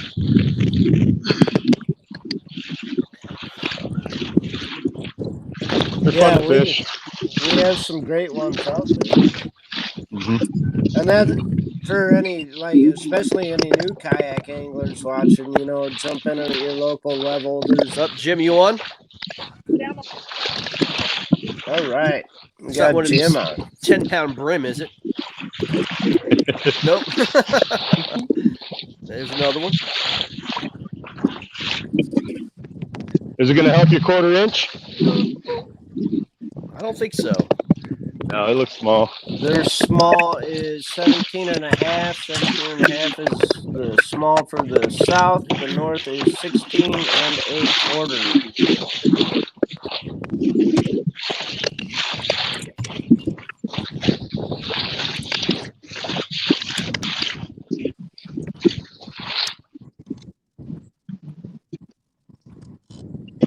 But yeah, for anybody watching, even thinking about getting into kayak fishing, there's so many different facets you can go through. So many different, from your local trail series to, you know, state, regional, national, traveling, online. I mean, everything's out there. Everything's available. So what was the first thing you would tell somebody trying to get in kayak?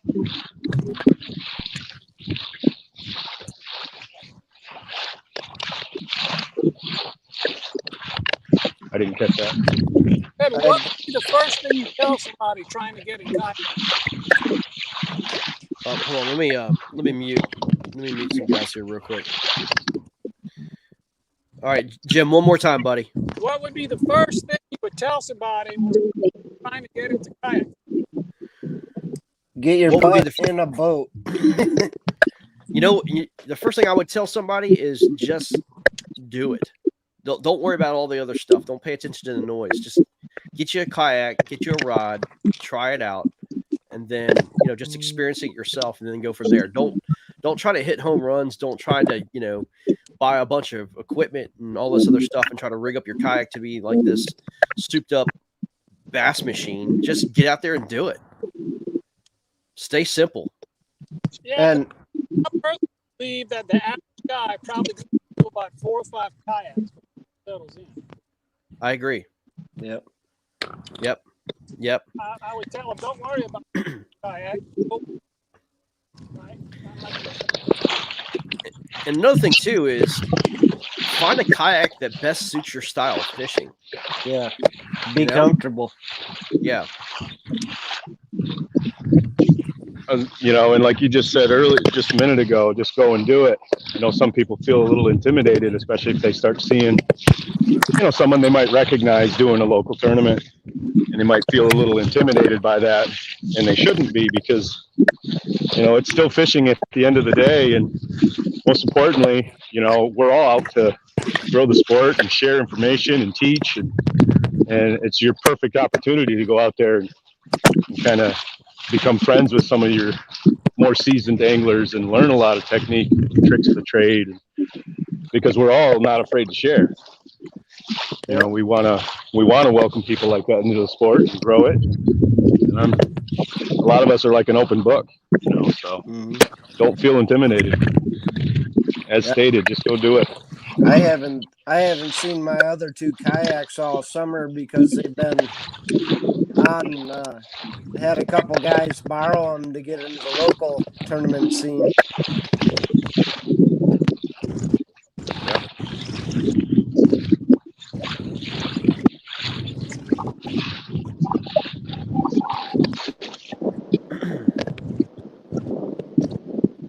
I also think making sure that you feel comfortable in your kayak too, and understanding, know your limits. You know what I mean? Figure out what you're comfortable with, what kind of big, water that you're comfortable on.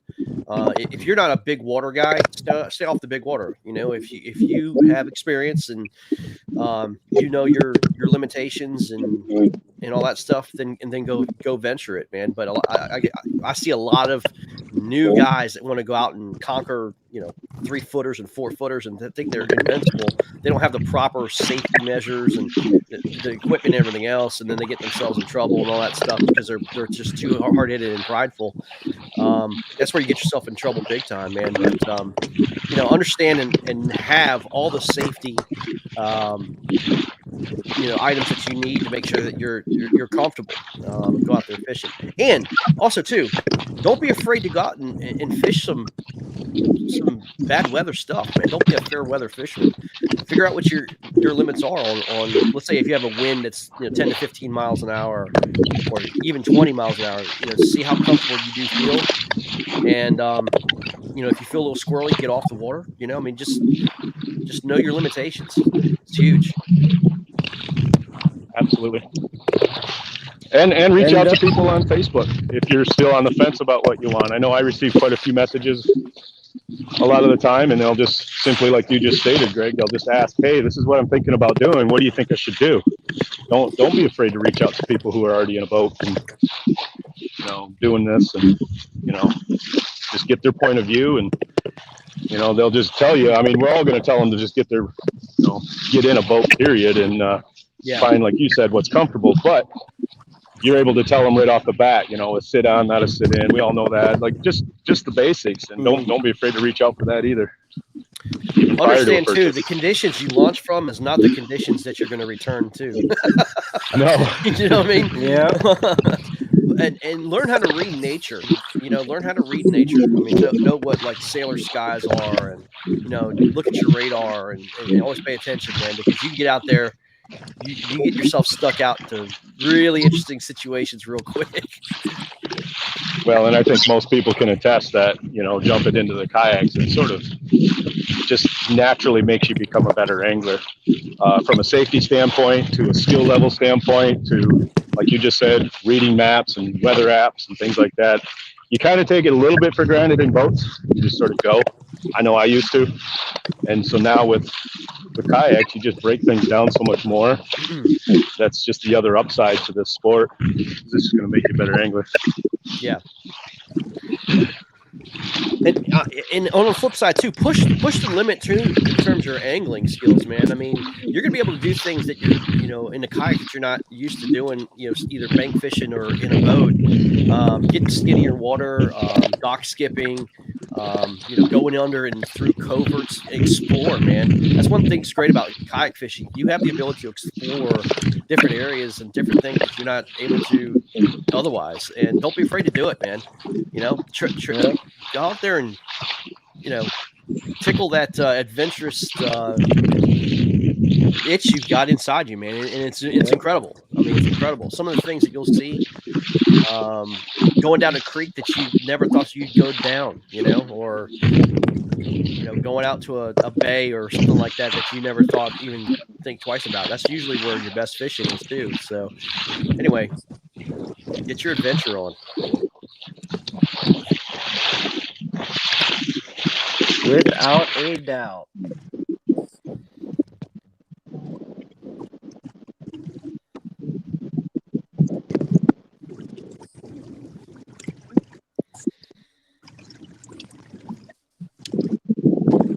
I would say too, with kayak fishing, is have your own organization system too.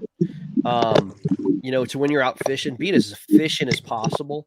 Figuring out what lures that you're going to be using the most, what rods you're going to be using the most. Especially when you're in tournaments, man, time is of the essence, and you want your bait in the water as much as you can. So you develop your own system to where that that you're going to be able to have, your rods that you need. Sometimes, honestly, guys, I mean, I'll have 6 rods with me. I'll maybe fish 2. You know what I mean? But they're ready to go. You know what I mean? Get a phone tether. Yeah, Yeah, exactly. Have everything tethered down, but get yourself a system that that you have baits and rods that you're going to be fishing with the entire day, ready to go. You know what I mean? Check your lines, check your reels, all that stuff, man. Make sure your equipment works. Yep. Attention to detail.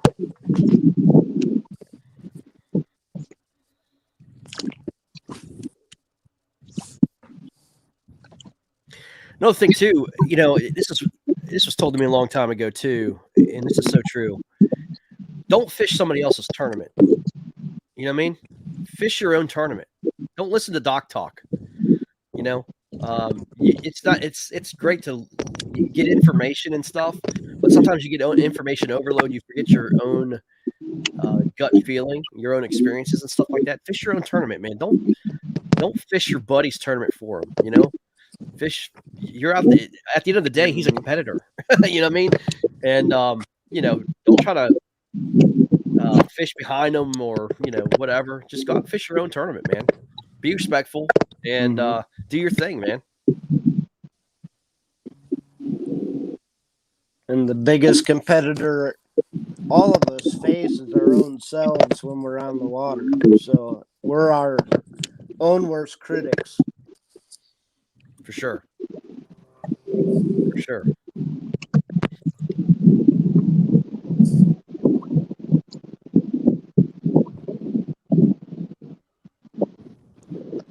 God. You should post up that picture of the fish Jason caught. That thing is huge.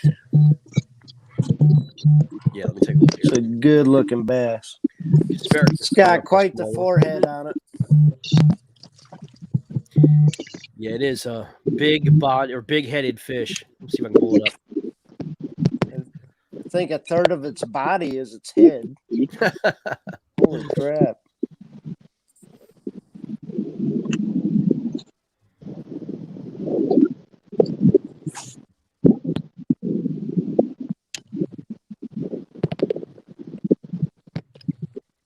Yeah, it's a big headed fish for sure. Here we go. There it is. That's a big headed fish.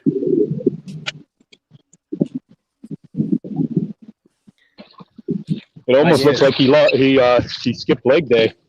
He skipped for sure. He's all upper body. Little itty bitty tail. That's funny.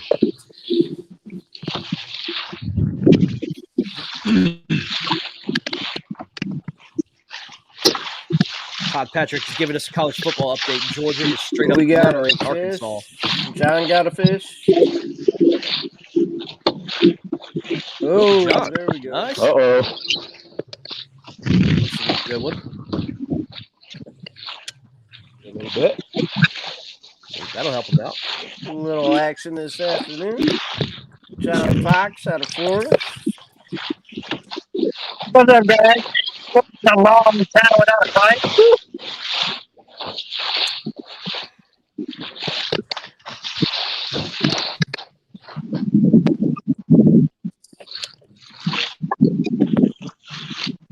It is 21-0 Georgia in the first quarter against Arkansas. Be right back, guys. That is that's a beat down. Jason Angle, goodbye. If you guys care, Michigan is beating Wisconsin 7-0. Of course I care.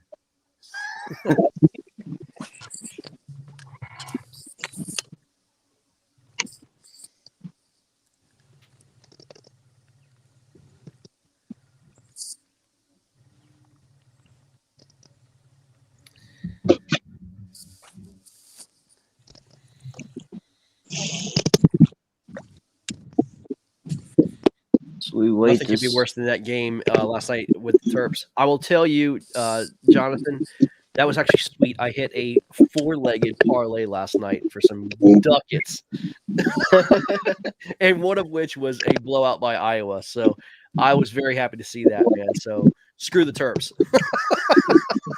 because I've been against them.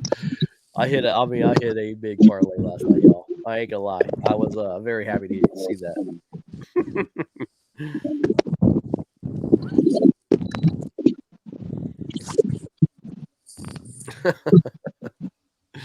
I had Houston, the over, which won by 1 point. I had Iowa and I had BYU.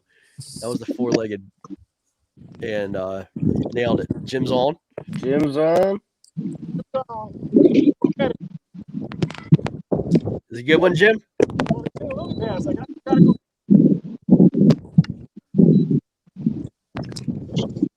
He's controlling that big old battleship, man. Might be a big tank.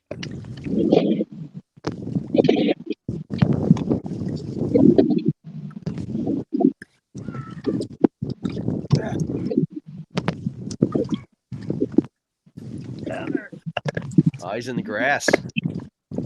Oh, yeah.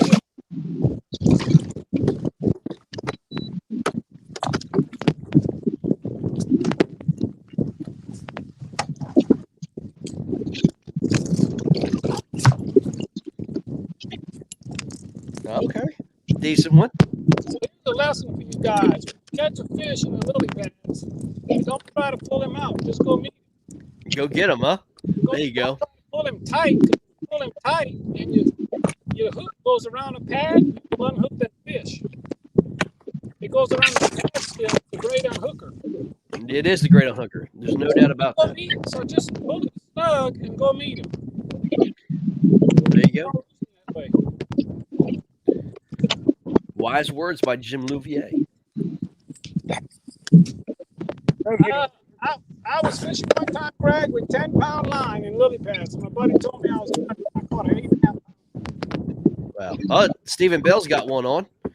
There we See go. that, Stephen? Yep. Measure. There you go, man. There we go. Nice one, Stephen. The South is turning up.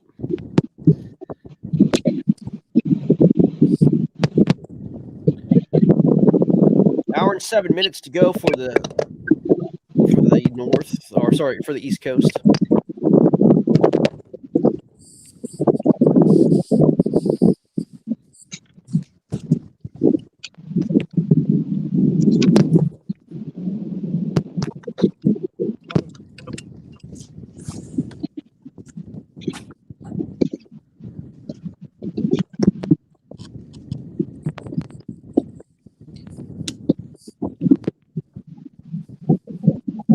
Looks like Jeff is making another long run.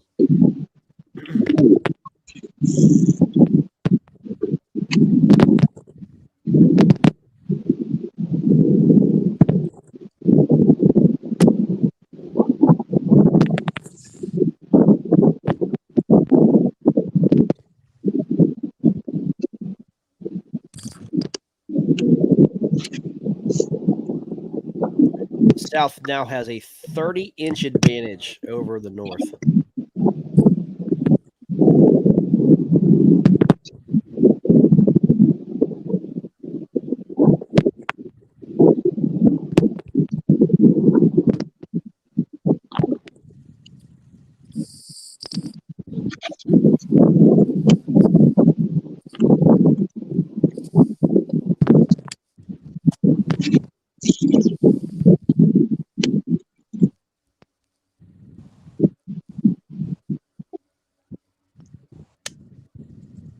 The North was able to put up their limit early, though, and hopefully this afternoon bite will kick in for them.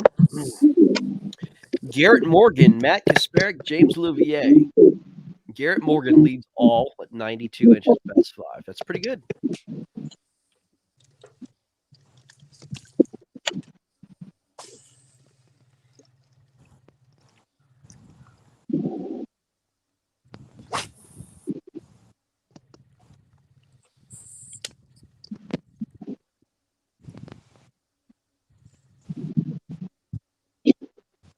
And we might have a possible upgrade from John Fox. Which we do. 17.5. Doesn't look very solid.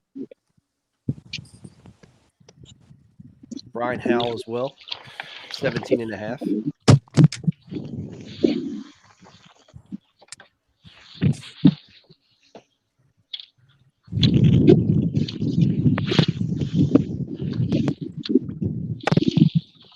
They're stacking those 17s, man. South's minimum now is a 17.5. North is 16.25.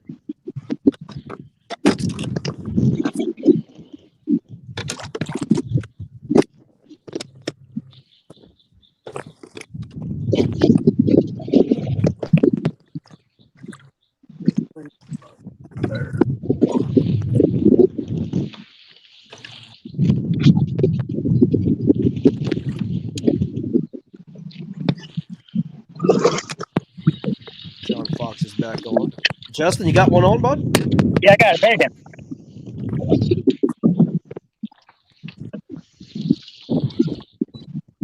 It's a boat. John's got a big one, huh? Oh, that is a nice one, John. Oh, nice. Nice. Yeah, Yeah. Looks like about an 18 and a half.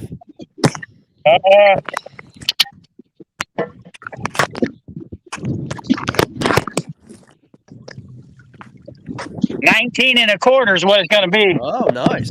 Nice one there, John. All right. Be right back, guys. Okay, good one. John on and off with his fish. Adds to the lead.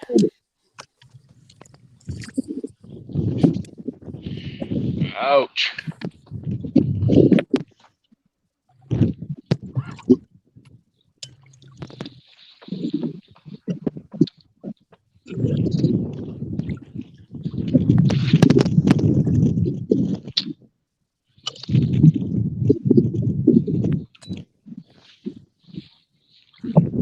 Justin, how big is your fish there, bud?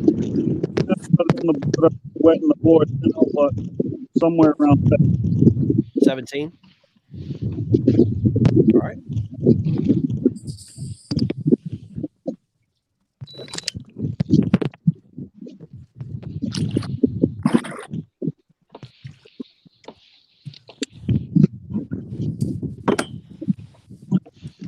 Greg, you would probably never want to do it, but you know it would be interesting to pick your all-star coaches. All right, hold on 1 second, Jim. Let me mute everybody. All right, one more time. I said you probably would never want to do this, but I think it would be interesting if you picked your all-star coaches and then you let them draft their players. Oh, you know what? That's actually not a bad thing, man. I guess the NBA does that now. Yeah, just let them pick their players. That'd be very interesting to see who pick who. Do a little all-star draft. That's actually not a bad idea. It'd help potentially even out a north and south. Mm-hmm. Yeah, that'd be fun. That would be fun. Make it very competitive. Not a bad idea.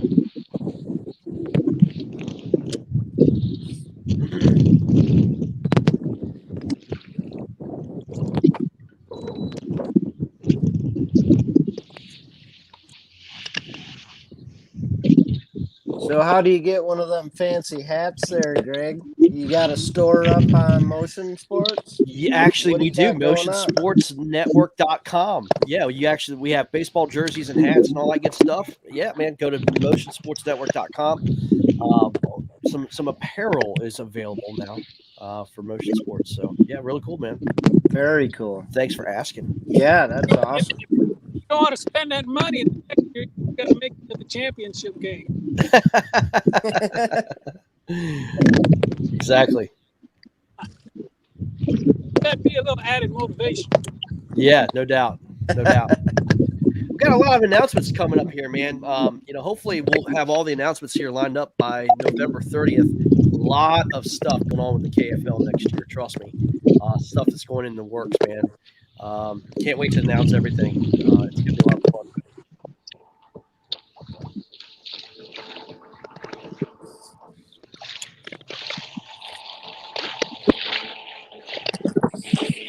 So we got that scoreboard update. The South's now at 377. To the North's 345.75.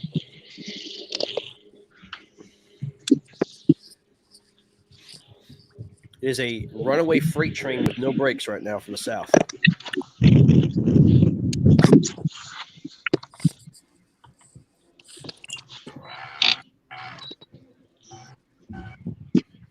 There's your motivation to draft.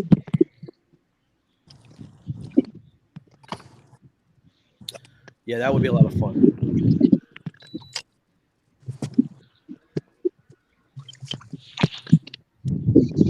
Jeff, we on? Up. No, I'm dragging, but it dragged a little different. Is all. Got me excited.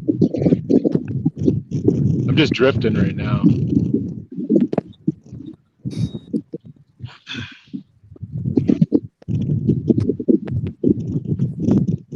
Now, are you back out to your original spot there, Jeff? Yeah. Give her a go. Well, it teased me a little bit. The sun popped out as I was about a quarter mile away. Getting a little excited. So it's kind of critical for these smallies to sometimes trigger. They'll move up onto these. And we're dirty water too. I wasn't expecting it to be this dirty. We've had a lot of rain this last week. Mm-hmm. We've had a couple days of no rain, but it's just not enough to clean out this big bay. So it really didn't count for that. I was disappointed when I saw that this morning. Get out of here. See, there's the bait fish right there. It's headed. And we had Justin's fish just reached the board. That moved the South up to 346 3/4. That's the North. Or the North, sorry.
We're at 1:05 in the afternoon. That'd be 55 minutes left on the East Coast.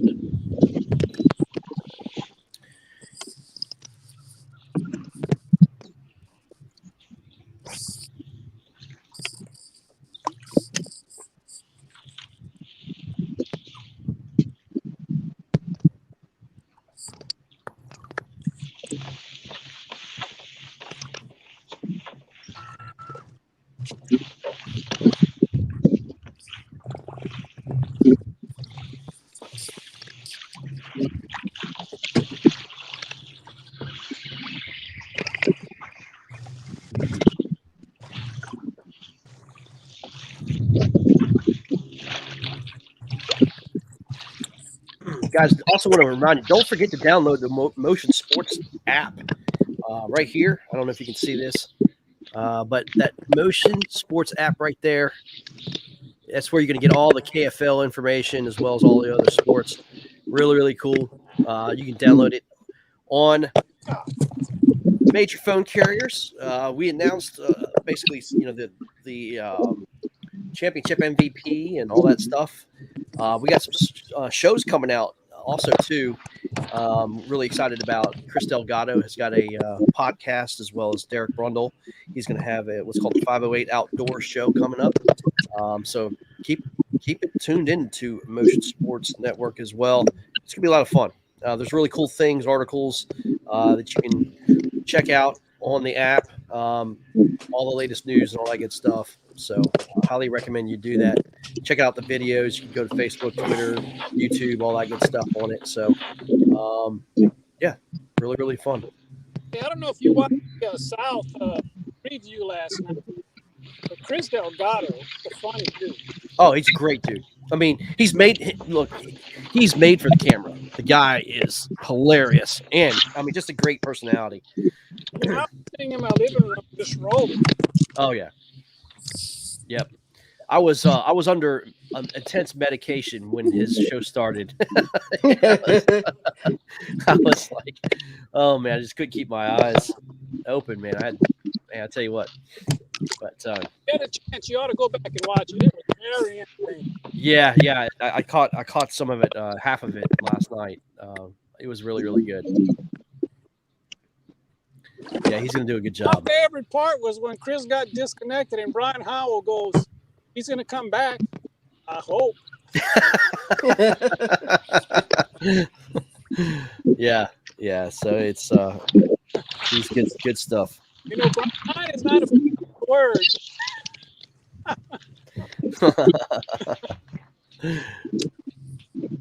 Yeah, you're gonna enjoy Chris and his podcast. It's gonna be a lot of fun. I believe it's called Texas Slim Outdoors and his Amigos or something like that. I think it's what it is. Sounds about right. Chris is great. He's been around since the beginning too, even beginning KBBT. Yeah. Speaking of KBBT, there's 6 spots remaining in the South for that tournament. So if you're in the South and you want to get into a bracket 1v1 tournament, go to Fishing Chaos. There is 6 spots remaining for the South bracket qualifier. So that's a lot of fun too. That starts up in about 2 or 3 weeks. I might pick up the kayak and actually fish it. I might do it. I was going to ask you if somebody from the north could fish the South bracket. No, just the South guys.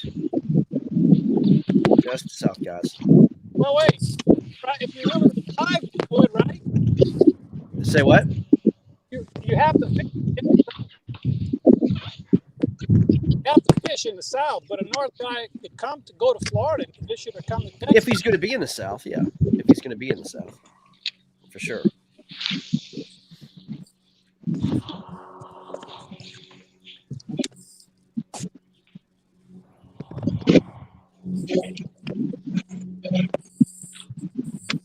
Well, if this plan ain't working, I call this but upgrade.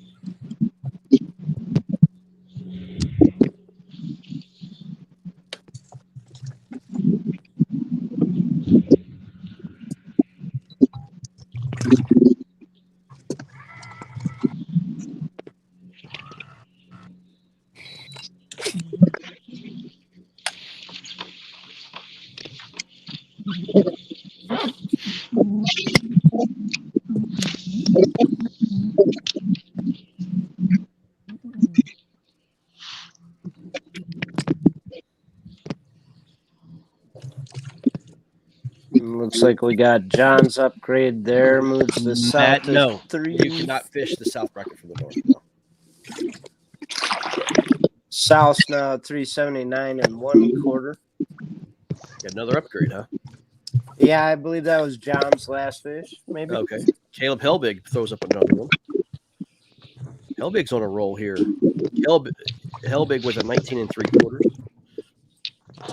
Looks like he's found some quality fish.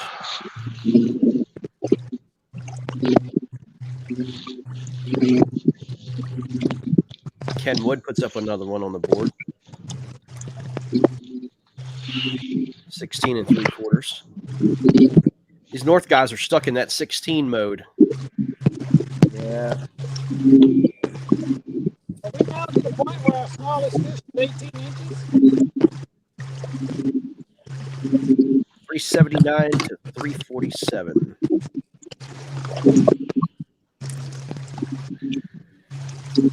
Sean says he's going to Santee for the first week of KBBT. That's not a bad thing. Santee can be just ridiculous.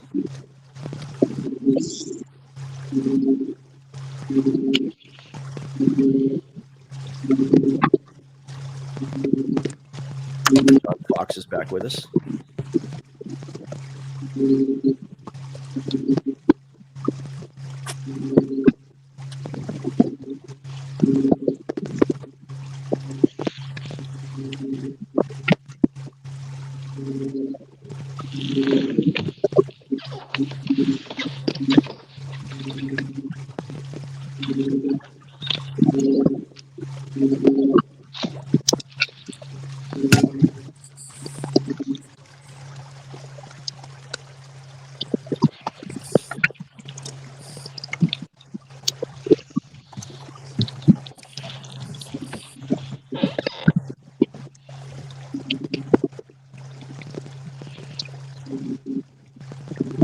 Stephen Bell looks like he's fishing in some just juicy stuff here. Let me, whoops.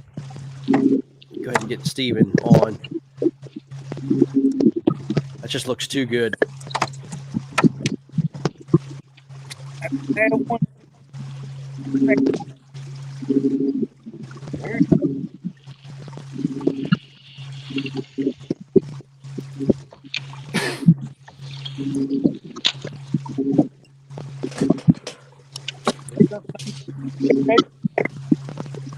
Mm-hmm.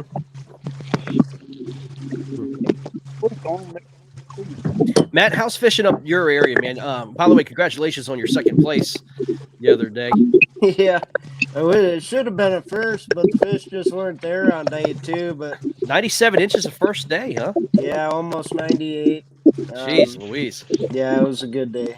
So two smallmouth over 20, rounded out with my smallest being like 18 3/4. So that's a great day, man. Anytime you pull up that, man, it's huge. Yeah, it was a lot of fun. A lot of fun. Yeah, man. So, yep, that was with the local club, and Dolliver took me out. We were fishing the same area, and not shocking. He had it, and I didn't. I was just a little further out of the current than he was, and he was at the choke point where I needed to be, but he pulled her out. He killed it, man. 298 stays. More power to him. Yep. For sure. Yeah, they're full on in their fall munching mode up here in the UP right now. Was it the place that we went fishing? No. We were at the Menominee River. Okay. So that would have been on the border. That's south, right? Yep, south border. Splits the border from Michigan and Wisconsin. Okay. So it'd be boundary waters. I got you. Yep, a lot of fun. A lot of people caught some nice fish. It was my second time fishing it ever. So pretty strong. It was fun. It was fun. Right place, right time. I mean, it's fishing. Some days are amazing and some days are not. Yeah, we understand that, man. Yeah. I understand that.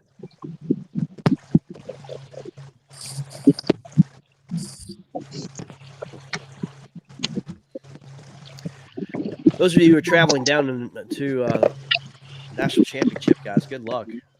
Stay safe out there. Have fun, man. I'm looking forward to seeing some of these scores. I'm rooting for a KFL or KBBT guy. That's just me. You know what I mean? I'm rooting for one of those guys, to do some damage. Oh, yeah. Yep, and we know Derek and Matt should be down there or on their way down there right now, so they'll get plenty of pre-fishing in. I think they're staying in Tennessee tonight, and then they'll make their way down this weekend. So, yeah. I was thinking about doing it, man. I was thinking about just grabbing the camper and going down, but if I'm not on that list, man, it just didn't make any sense. Justin's hooked up. Nope, swing and a miss. Took my worm too. Took your worm.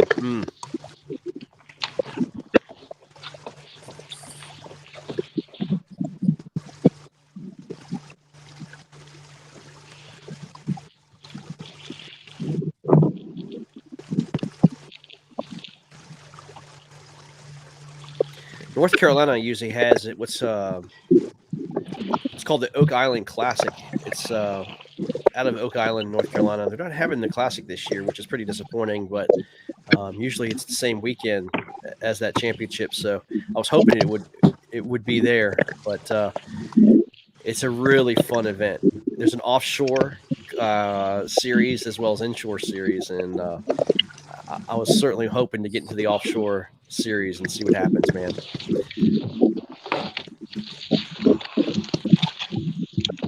Nothing like catching a king mackerel on a kayak. You know what I mean? Oh, man. It's just insane. I bet. So it's a slam. So it's a 5-fish slam. You've got a king mackerel, Spanish, flounder, red drum, and trout. And you can catch 3 of the 5. Yeah, that would be a freaking riot. That'd be awesome. Yeah, I got my first taste of brackish water, as well as Jeff did when we were down at Massachusetts. First taste of it in the kayak for me. Most of my stuff in the saltwater's been surf fishing. But man, did we have a blast out there catching striper. Couldn't even. It's fun.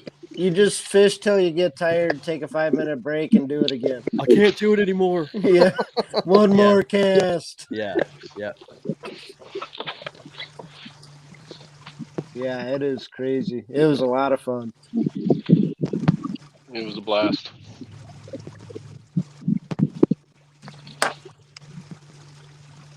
In that area, man, I mean, the seafood just doesn't get any better, man. I mean, as fresh as can be. Oh, my gosh. Lobster and the fish and everything else, man. While I was fishing striper, I was netting blue crab. There you go. Just net them up, take a picture of them, throw them back. Yep. I'd say the blue crab season here in the Mid-Atlantic was really terrible. I don't know what it was. I guess there's just too fresh water coming through, man. But it was a really, really bad season here for crab. I caught a flounder on a crankbait. No kidding. Oh, that was awesome. Wow. Yeah. Just a little guy, but yeah, hooked him in the mouth, everything. Yeah. I was like, what in the world? Those freaking fish will bite anything, man.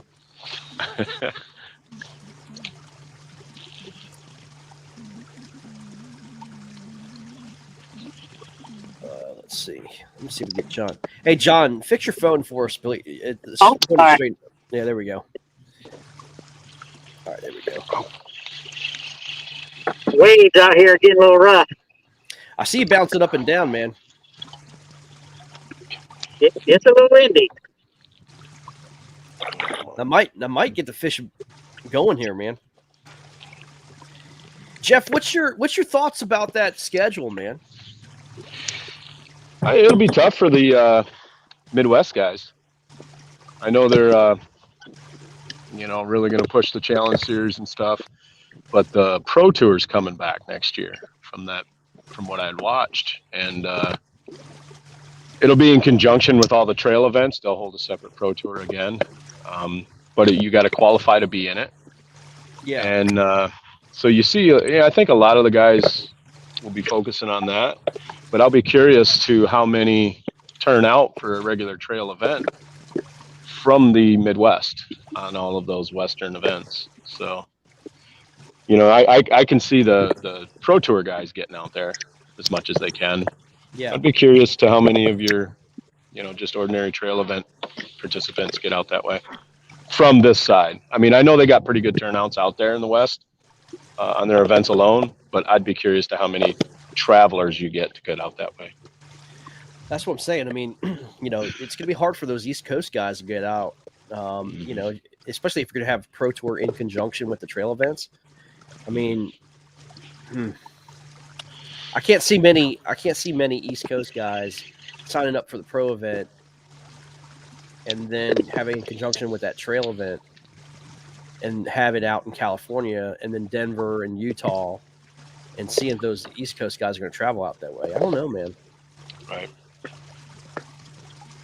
It's going to be a challenge for them for sure to stay in the points hunt, to seek out that 10 seat. They're going to have to buck up and do some of them. So we'll see.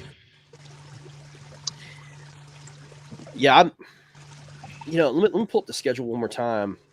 I didn't see many on the East Coast. That's what you got. I mean, you have Stafford. Let's see, 1, 2, 3. 3 events on truly. No, 4 events on the East Coast. 1, 2, 3. No, just 3. How many is he counting towards the points? I don't know. Nowadays. Not sure. They don't obviously all count. It used to be, I think, the top 4 or 5 of your finishes. Yeah, I'm not sure. But with more events now put together, that number could have gone up. I don't know. Yep. Yeah, Todd. Let's see here. I'm gonna get Todd on. He's gonna explain this to us. So there we go. Yep. Love to have Todd come on. He's usually really good at explaining this.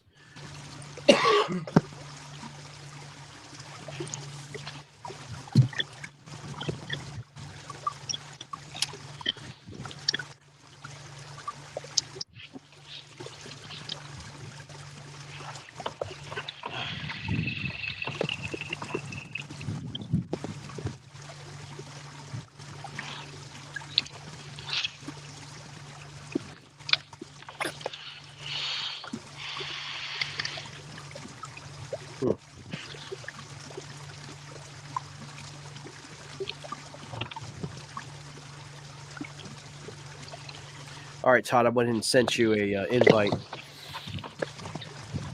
Pretty interested to see how this is going to shake out. Hey, John, your phone's still knocked up, man. There we go.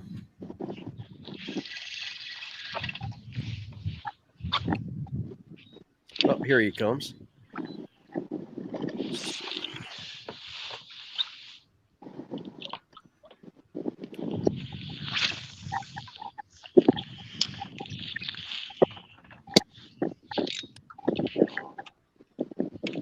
Todd's trying to get on. I don't think he has the best service in the world. Very interested to see how his opinion on this. He usually has a really good handle on the KBF world.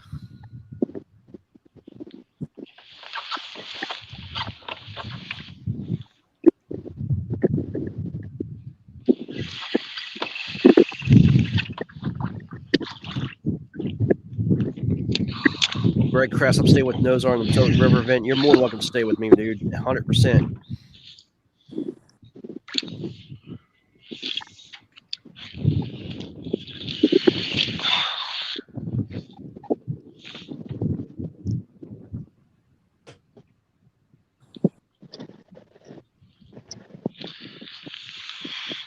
Yeah, I just love that area that Steven's fishing right there, man. Yeah, it's definitely a fishy looking area. Good spot. Okay.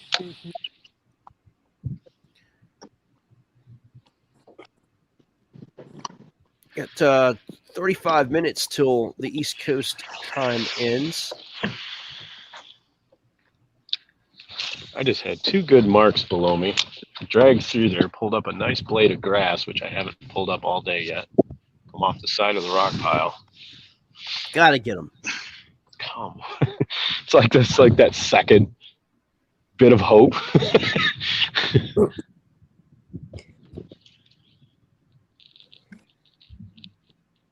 Hope they're there for you, man.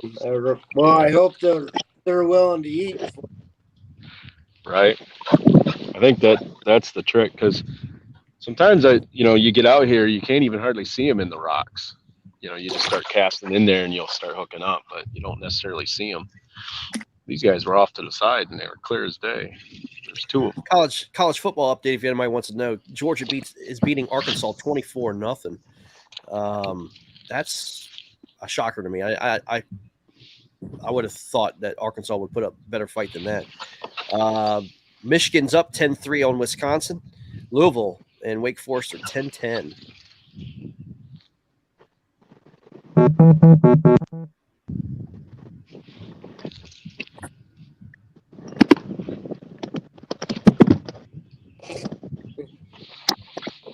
Jason says, "Go Dogs."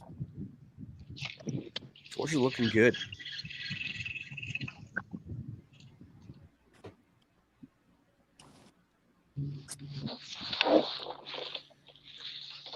Oh, Greg, I was talking about when you come to the Potomac River event, man. I see that. Yeah, I don't think I'm going to be coming down to Caddo. So I don't know. I might make a surprise visit. I don't know. Haven't decided yet. It's a long drive just to be there. I guess. Well, you come down there, Greg. I'm probably gonna get an RV site in our spot there on the south end of the lake, and obviously I don't have an RV, so Yeah, it's me to stop the park. yeah, we'll see, man. And honestly, it all depends on how I feel. Also, I'm not trying to be sympathetic or anything like this, but this one knocked me for a loop, man. Oh yeah, I bet it did. It did. Glad you're all right, though. Yeah, no, I appreciate it, man.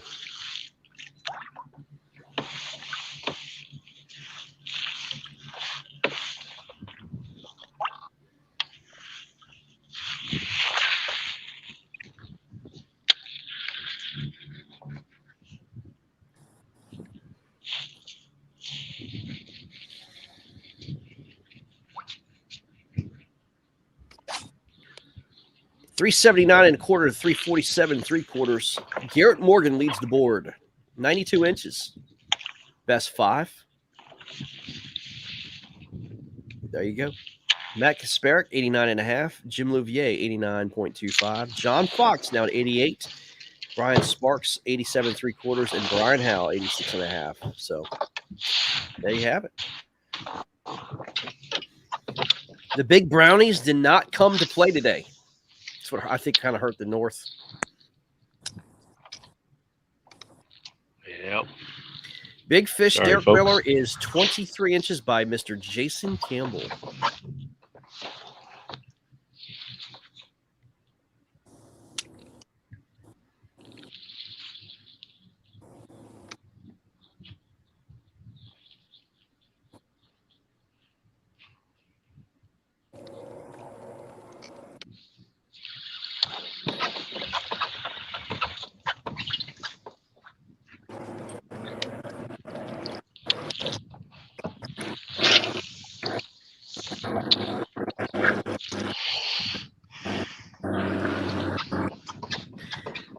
I guess I was looking at something. I guess Robert Brown has got one fish on the board.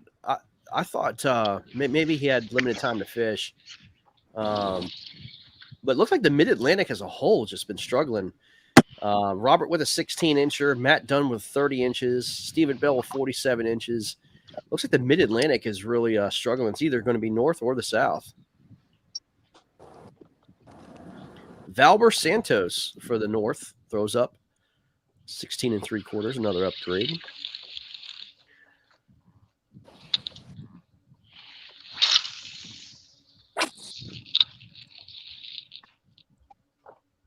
Brian Howell throws up 17.5.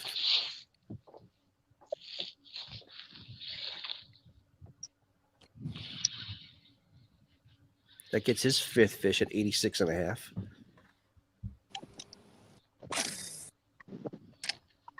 Nope, fish on, John. John Fox with another fish.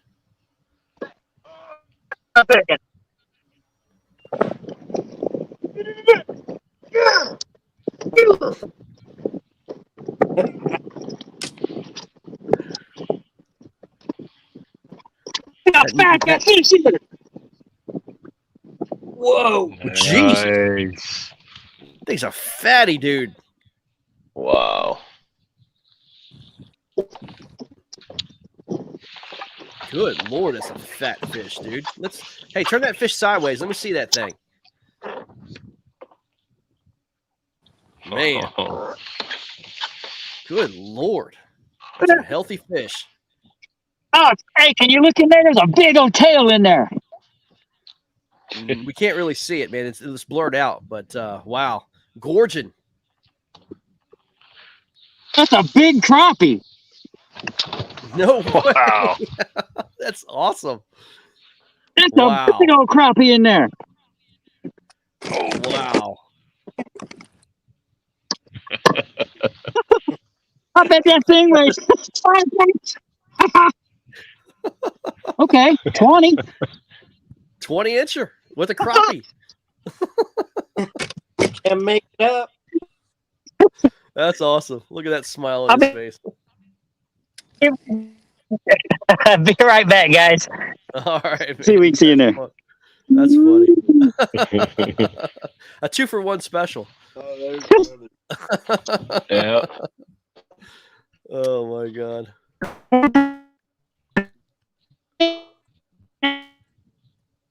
He's trying. That's fun. That's awesome. A little bit of excitement in the last half hour. Yeah. That was a fat fish, man. Dude. 20-incher part weighs 5 pounds. That's probably every bit of a 5-pounder. Especially with the added crappie. Mm-hmm. That's how confident I was today coming out here. I actually brought a scale. Maybe that's what jinxed me. I never carry a scale. Adam Patron, good thing others are catching. Exactly, Adam. We haven't heard from Adam today. I guess Adam's got a big fat 0 on the board today.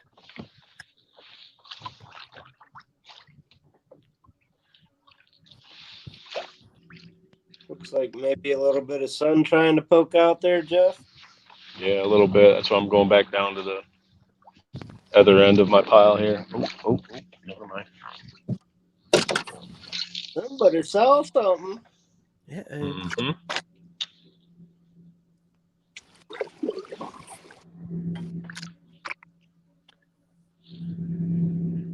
See, I've been up and down this all day today. On a new lake. Have a few, but no bigs. Gotcha. Oh, Gotcha, Adam. Thanks for checking in, though.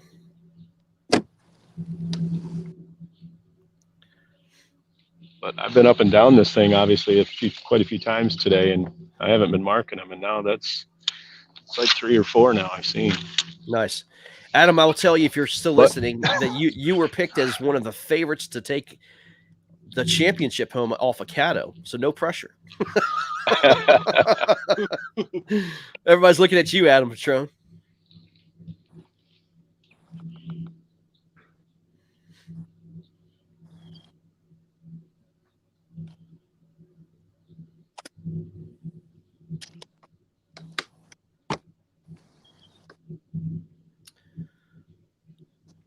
$25 minutes. 25 minutes until we get off air here. Let's go run a quick commercial break too for our sponsors before we get off. Make sure they get their due. We'll be right back.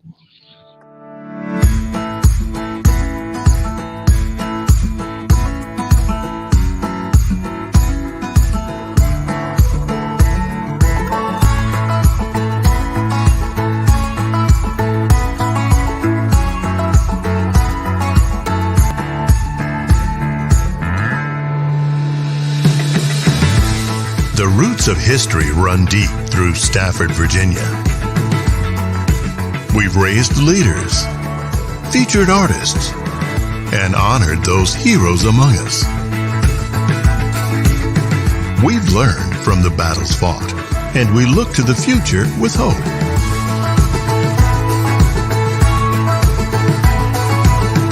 We take this time to focus on what makes us exceptional, while constantly remembering where we came from.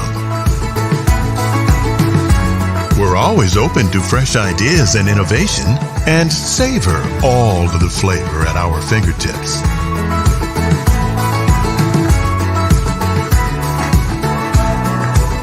We find inspiration in our craftsmanship, and there's always a hidden gem around every corner. Find yours. Rediscover Stafford.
All right, there we go. We got that scoreboard update. John's fish there, 382.25. The south leads the north at 347.75. Yeah, it's a 35-inch difference between the two fish. Brian Howell now takes second place, 90.5 inches for Brian. We have a great little battle between Garrett and Brian. It'll be interesting to see what happens there.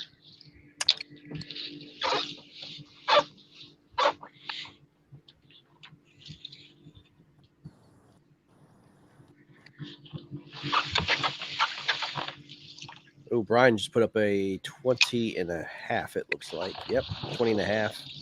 Right. Nice fish there. Skinny fish, though.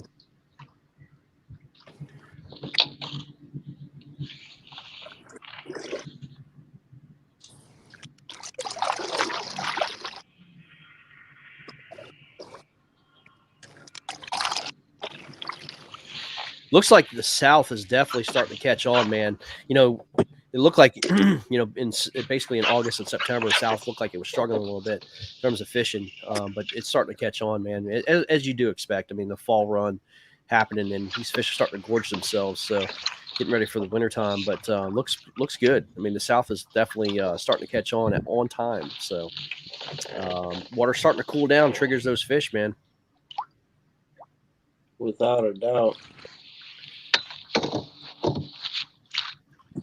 One of my favorite things to look at, man, is the fall mullet run on the Florida East Coast.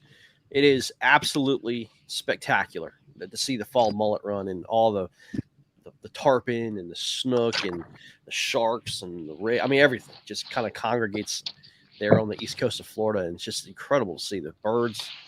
I mean, it's just the fall mullet run is just intense. Oh yeah, so much fun to watch.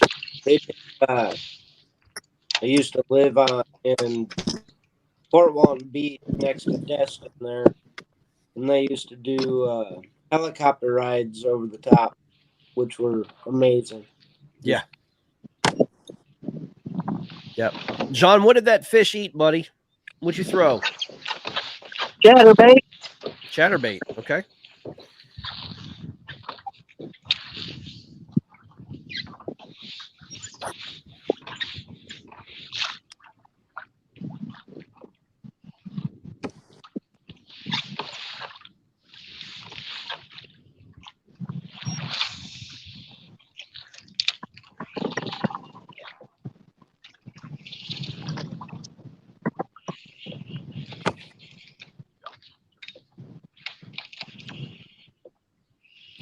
kind of an arbitrary bite in the middle of the day like that. Bluebird skies, just hitting a chatterbait like that. So much in the middle of the day like that, man. It's just you just never know, man. That's why you got to keep throwing.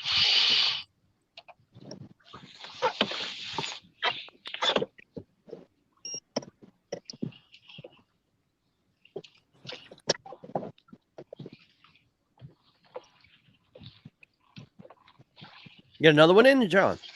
No, Okay. there's a lot of sunken docks right here, and I was hung up on one. Okay.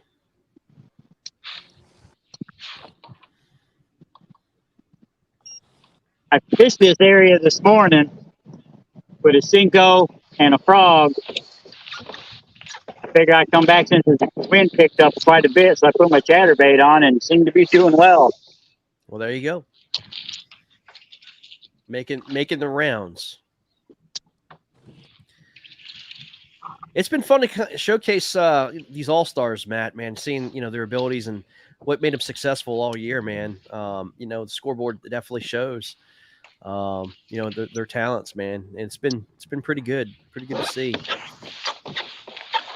Oh yeah, without doubt. I mean, you see all ends of the spectrum. The guys. Well, these guys are just doing something different too, man. Everybody's doing their own thing, and there's so many different ways to catch them, man. It's pretty cool to see. Yep. I think next year is really going to be a really good year for the KFL. Oh, I agree, man. I agree. I mean, the amount of teams that we've got and the competition is going to be like nothing else. Now, I'll say this. This first year was absolutely spectacular. I mean, some of these games were just ridiculous. Yeah, you made it happen. The anglers made it happen. I mean, this season was an amazing success in my eye. Oh yeah, no, I agree, man. I mean, it was something that it's kind of hard to have you explain it to how satisfying it is to see it kind of come to fruition and see it end and see a champion crowned and I mean the hard work it took for all the teams to kind of get together and do this and man, what I've learned this year, I mean, just learning from my teammates and camaraderie and how close we became, and it was awesome, man. Absolutely awesome. Yeah, I mean, for me, the number one takeaway is I just gained, just this amazing family of anglers on this team, and I mean, they are family. I'll say this: nothing will replace individual fishing tournaments, but I'll tell you just straight up. I mean, my favorite fishing was the KFL all season long. I mean, yeah, my favorite type of fishing was the team KFL fishing. I had more fun at a KFL event than I had any time during an individual tournament. Agreed. Yeah, there's a lot more that goes into it. I mean, you actually can have discussion with other anglers about doing, Yeah. And putting together that strategy as a team, and you just sit there the night before, any night for that matter, just the camaraderie and the good fellowship that goes with it. Yeah, if you didn't have fun this year doing that, then your wood's wet, man. I mean, it was so much fun. I mean, the trash talking, the rivalry aspect of it, putting on the uniform, going to somebody else's place and trying to beat them at home. I mean, all that stuff. And, the healthy respect that you have for one another. And then, kind of see it all come to fruition, man. It's just so fun. It's just so fun, man. I mean, we didn't start, we were 0-4, but we fought every game like we were 0-0. And I mean, it just didn't matter. You know what I mean? And you got finished well. Yeah. And I mean, and I'll tell you what, it helped our team. I mean, that helped our team to finish and winning the last two games against rivals. That helped really springboard us till next year. Because you got to learn to win. You have to learn to win. You know what I mean? It just doesn't happen. You got to learn how to do it.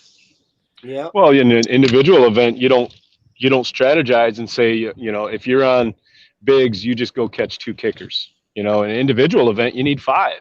That's right. So being able to go showcase, okay, I'll go get those big ones. I'm good at that. Yep. Sometimes you can't do that in a singles tournament. Correct. But now you get to be showcased as, kicking, getting those kickers. That's right. And I'll tell you what, though, Jeff, I mean, that does help you out for individual tournaments, too, because if you can perform under that team pressure, then it should help you. It's like, wait a minute, it gives you that experience. Like, I did it for my team, I can do it for myself, and it helps you. I mean, it helps you both ways around. So, I mean, fishing in competition gives you that experience. It's not a bad thing. So.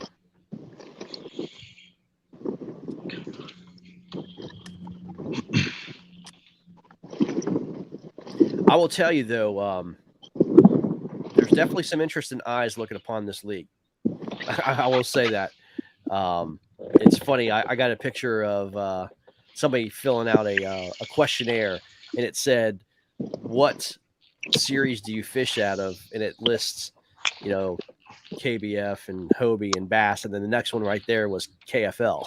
You know what I mean? So people and brands are starting to look at the league as a whole and start to give its due respect. So it's only going to get better, man. I mean, the better competition, the better the anglers and stuff. It's only going to get better. It has to get better.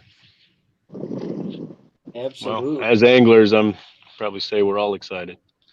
I know I can say I'm excited, and I'm probably speaking for everybody. Next year is going to be something else. It is. And the pot almost tripled this year. So we will see.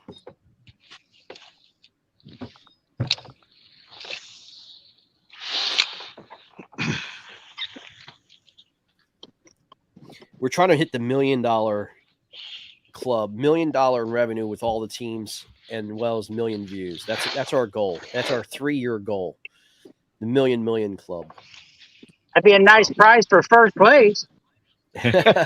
Well, that's total league revenue. That means all the teams, including sponsorships, as well as league sponsors. If we can get $1 million, that would be nice.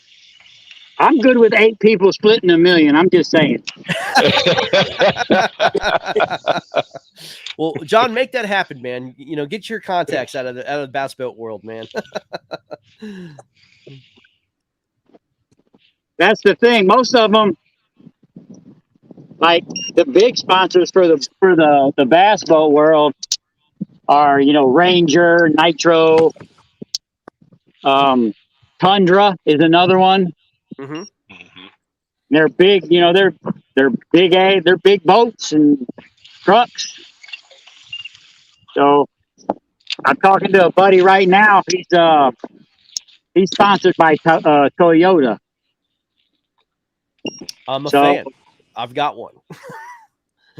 He's got he gets a Toyota Tundra every year, brand new. That's awesome, man. I tell you, I've been a Chevy guy all my life, but I switched over to a Toyota, and couldn't be any happier, man. The service has been outstanding. So yeah, I mean, I have nothing bad to say whatsoever about them. Yeah, I've had a Toyota probably for the last 15 years, so very, very cool. Always love them. They've always got me to and from without fail. So. Very cool. We have a new leader on the leaderboard, guys. Y'all ready to see who this is? Yes. Mr. John Fox takes over the leaderboard. 92 inches, takes over Garrett Morgan, 92. John has big fish. Brian Howell there at 90.5. John, you got 10 minutes, man. Step on the gas pedal, brother. What's the small one I got? Let's see here. Your smallest is a 17-incher. They're in here.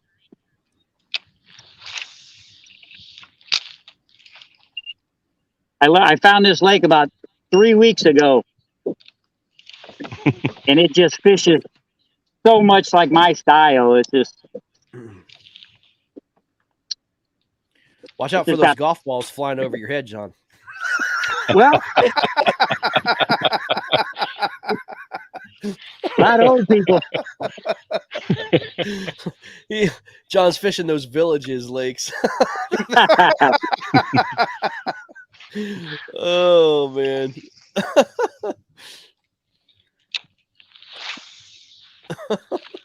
I wouldn't mind being retired doing what they do.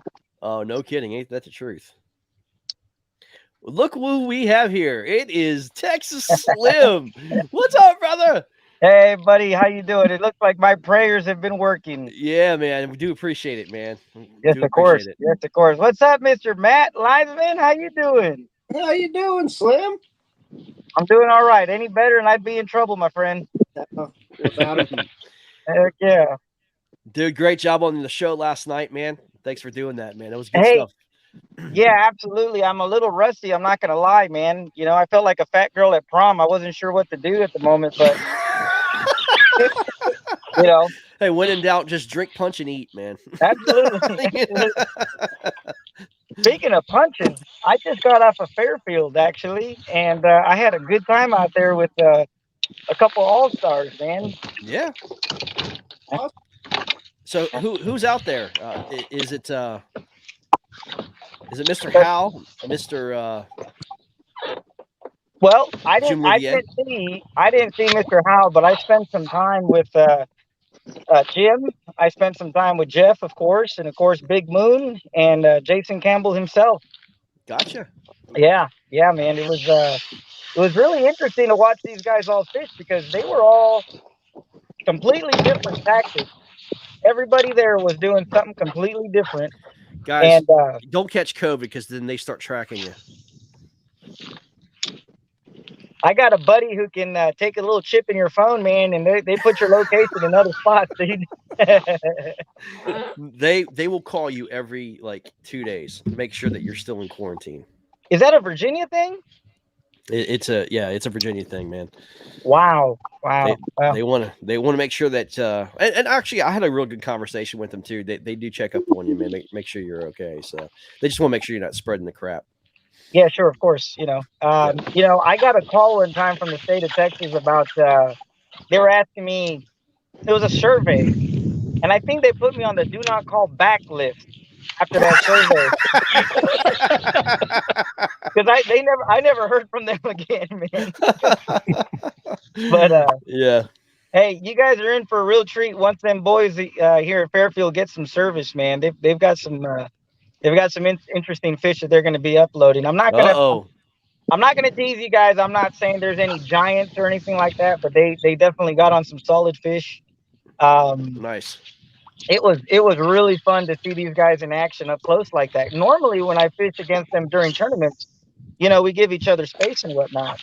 But I was out there collecting some photos and videos, so I'm gonna have some really nice content coming out here real soon for those guys.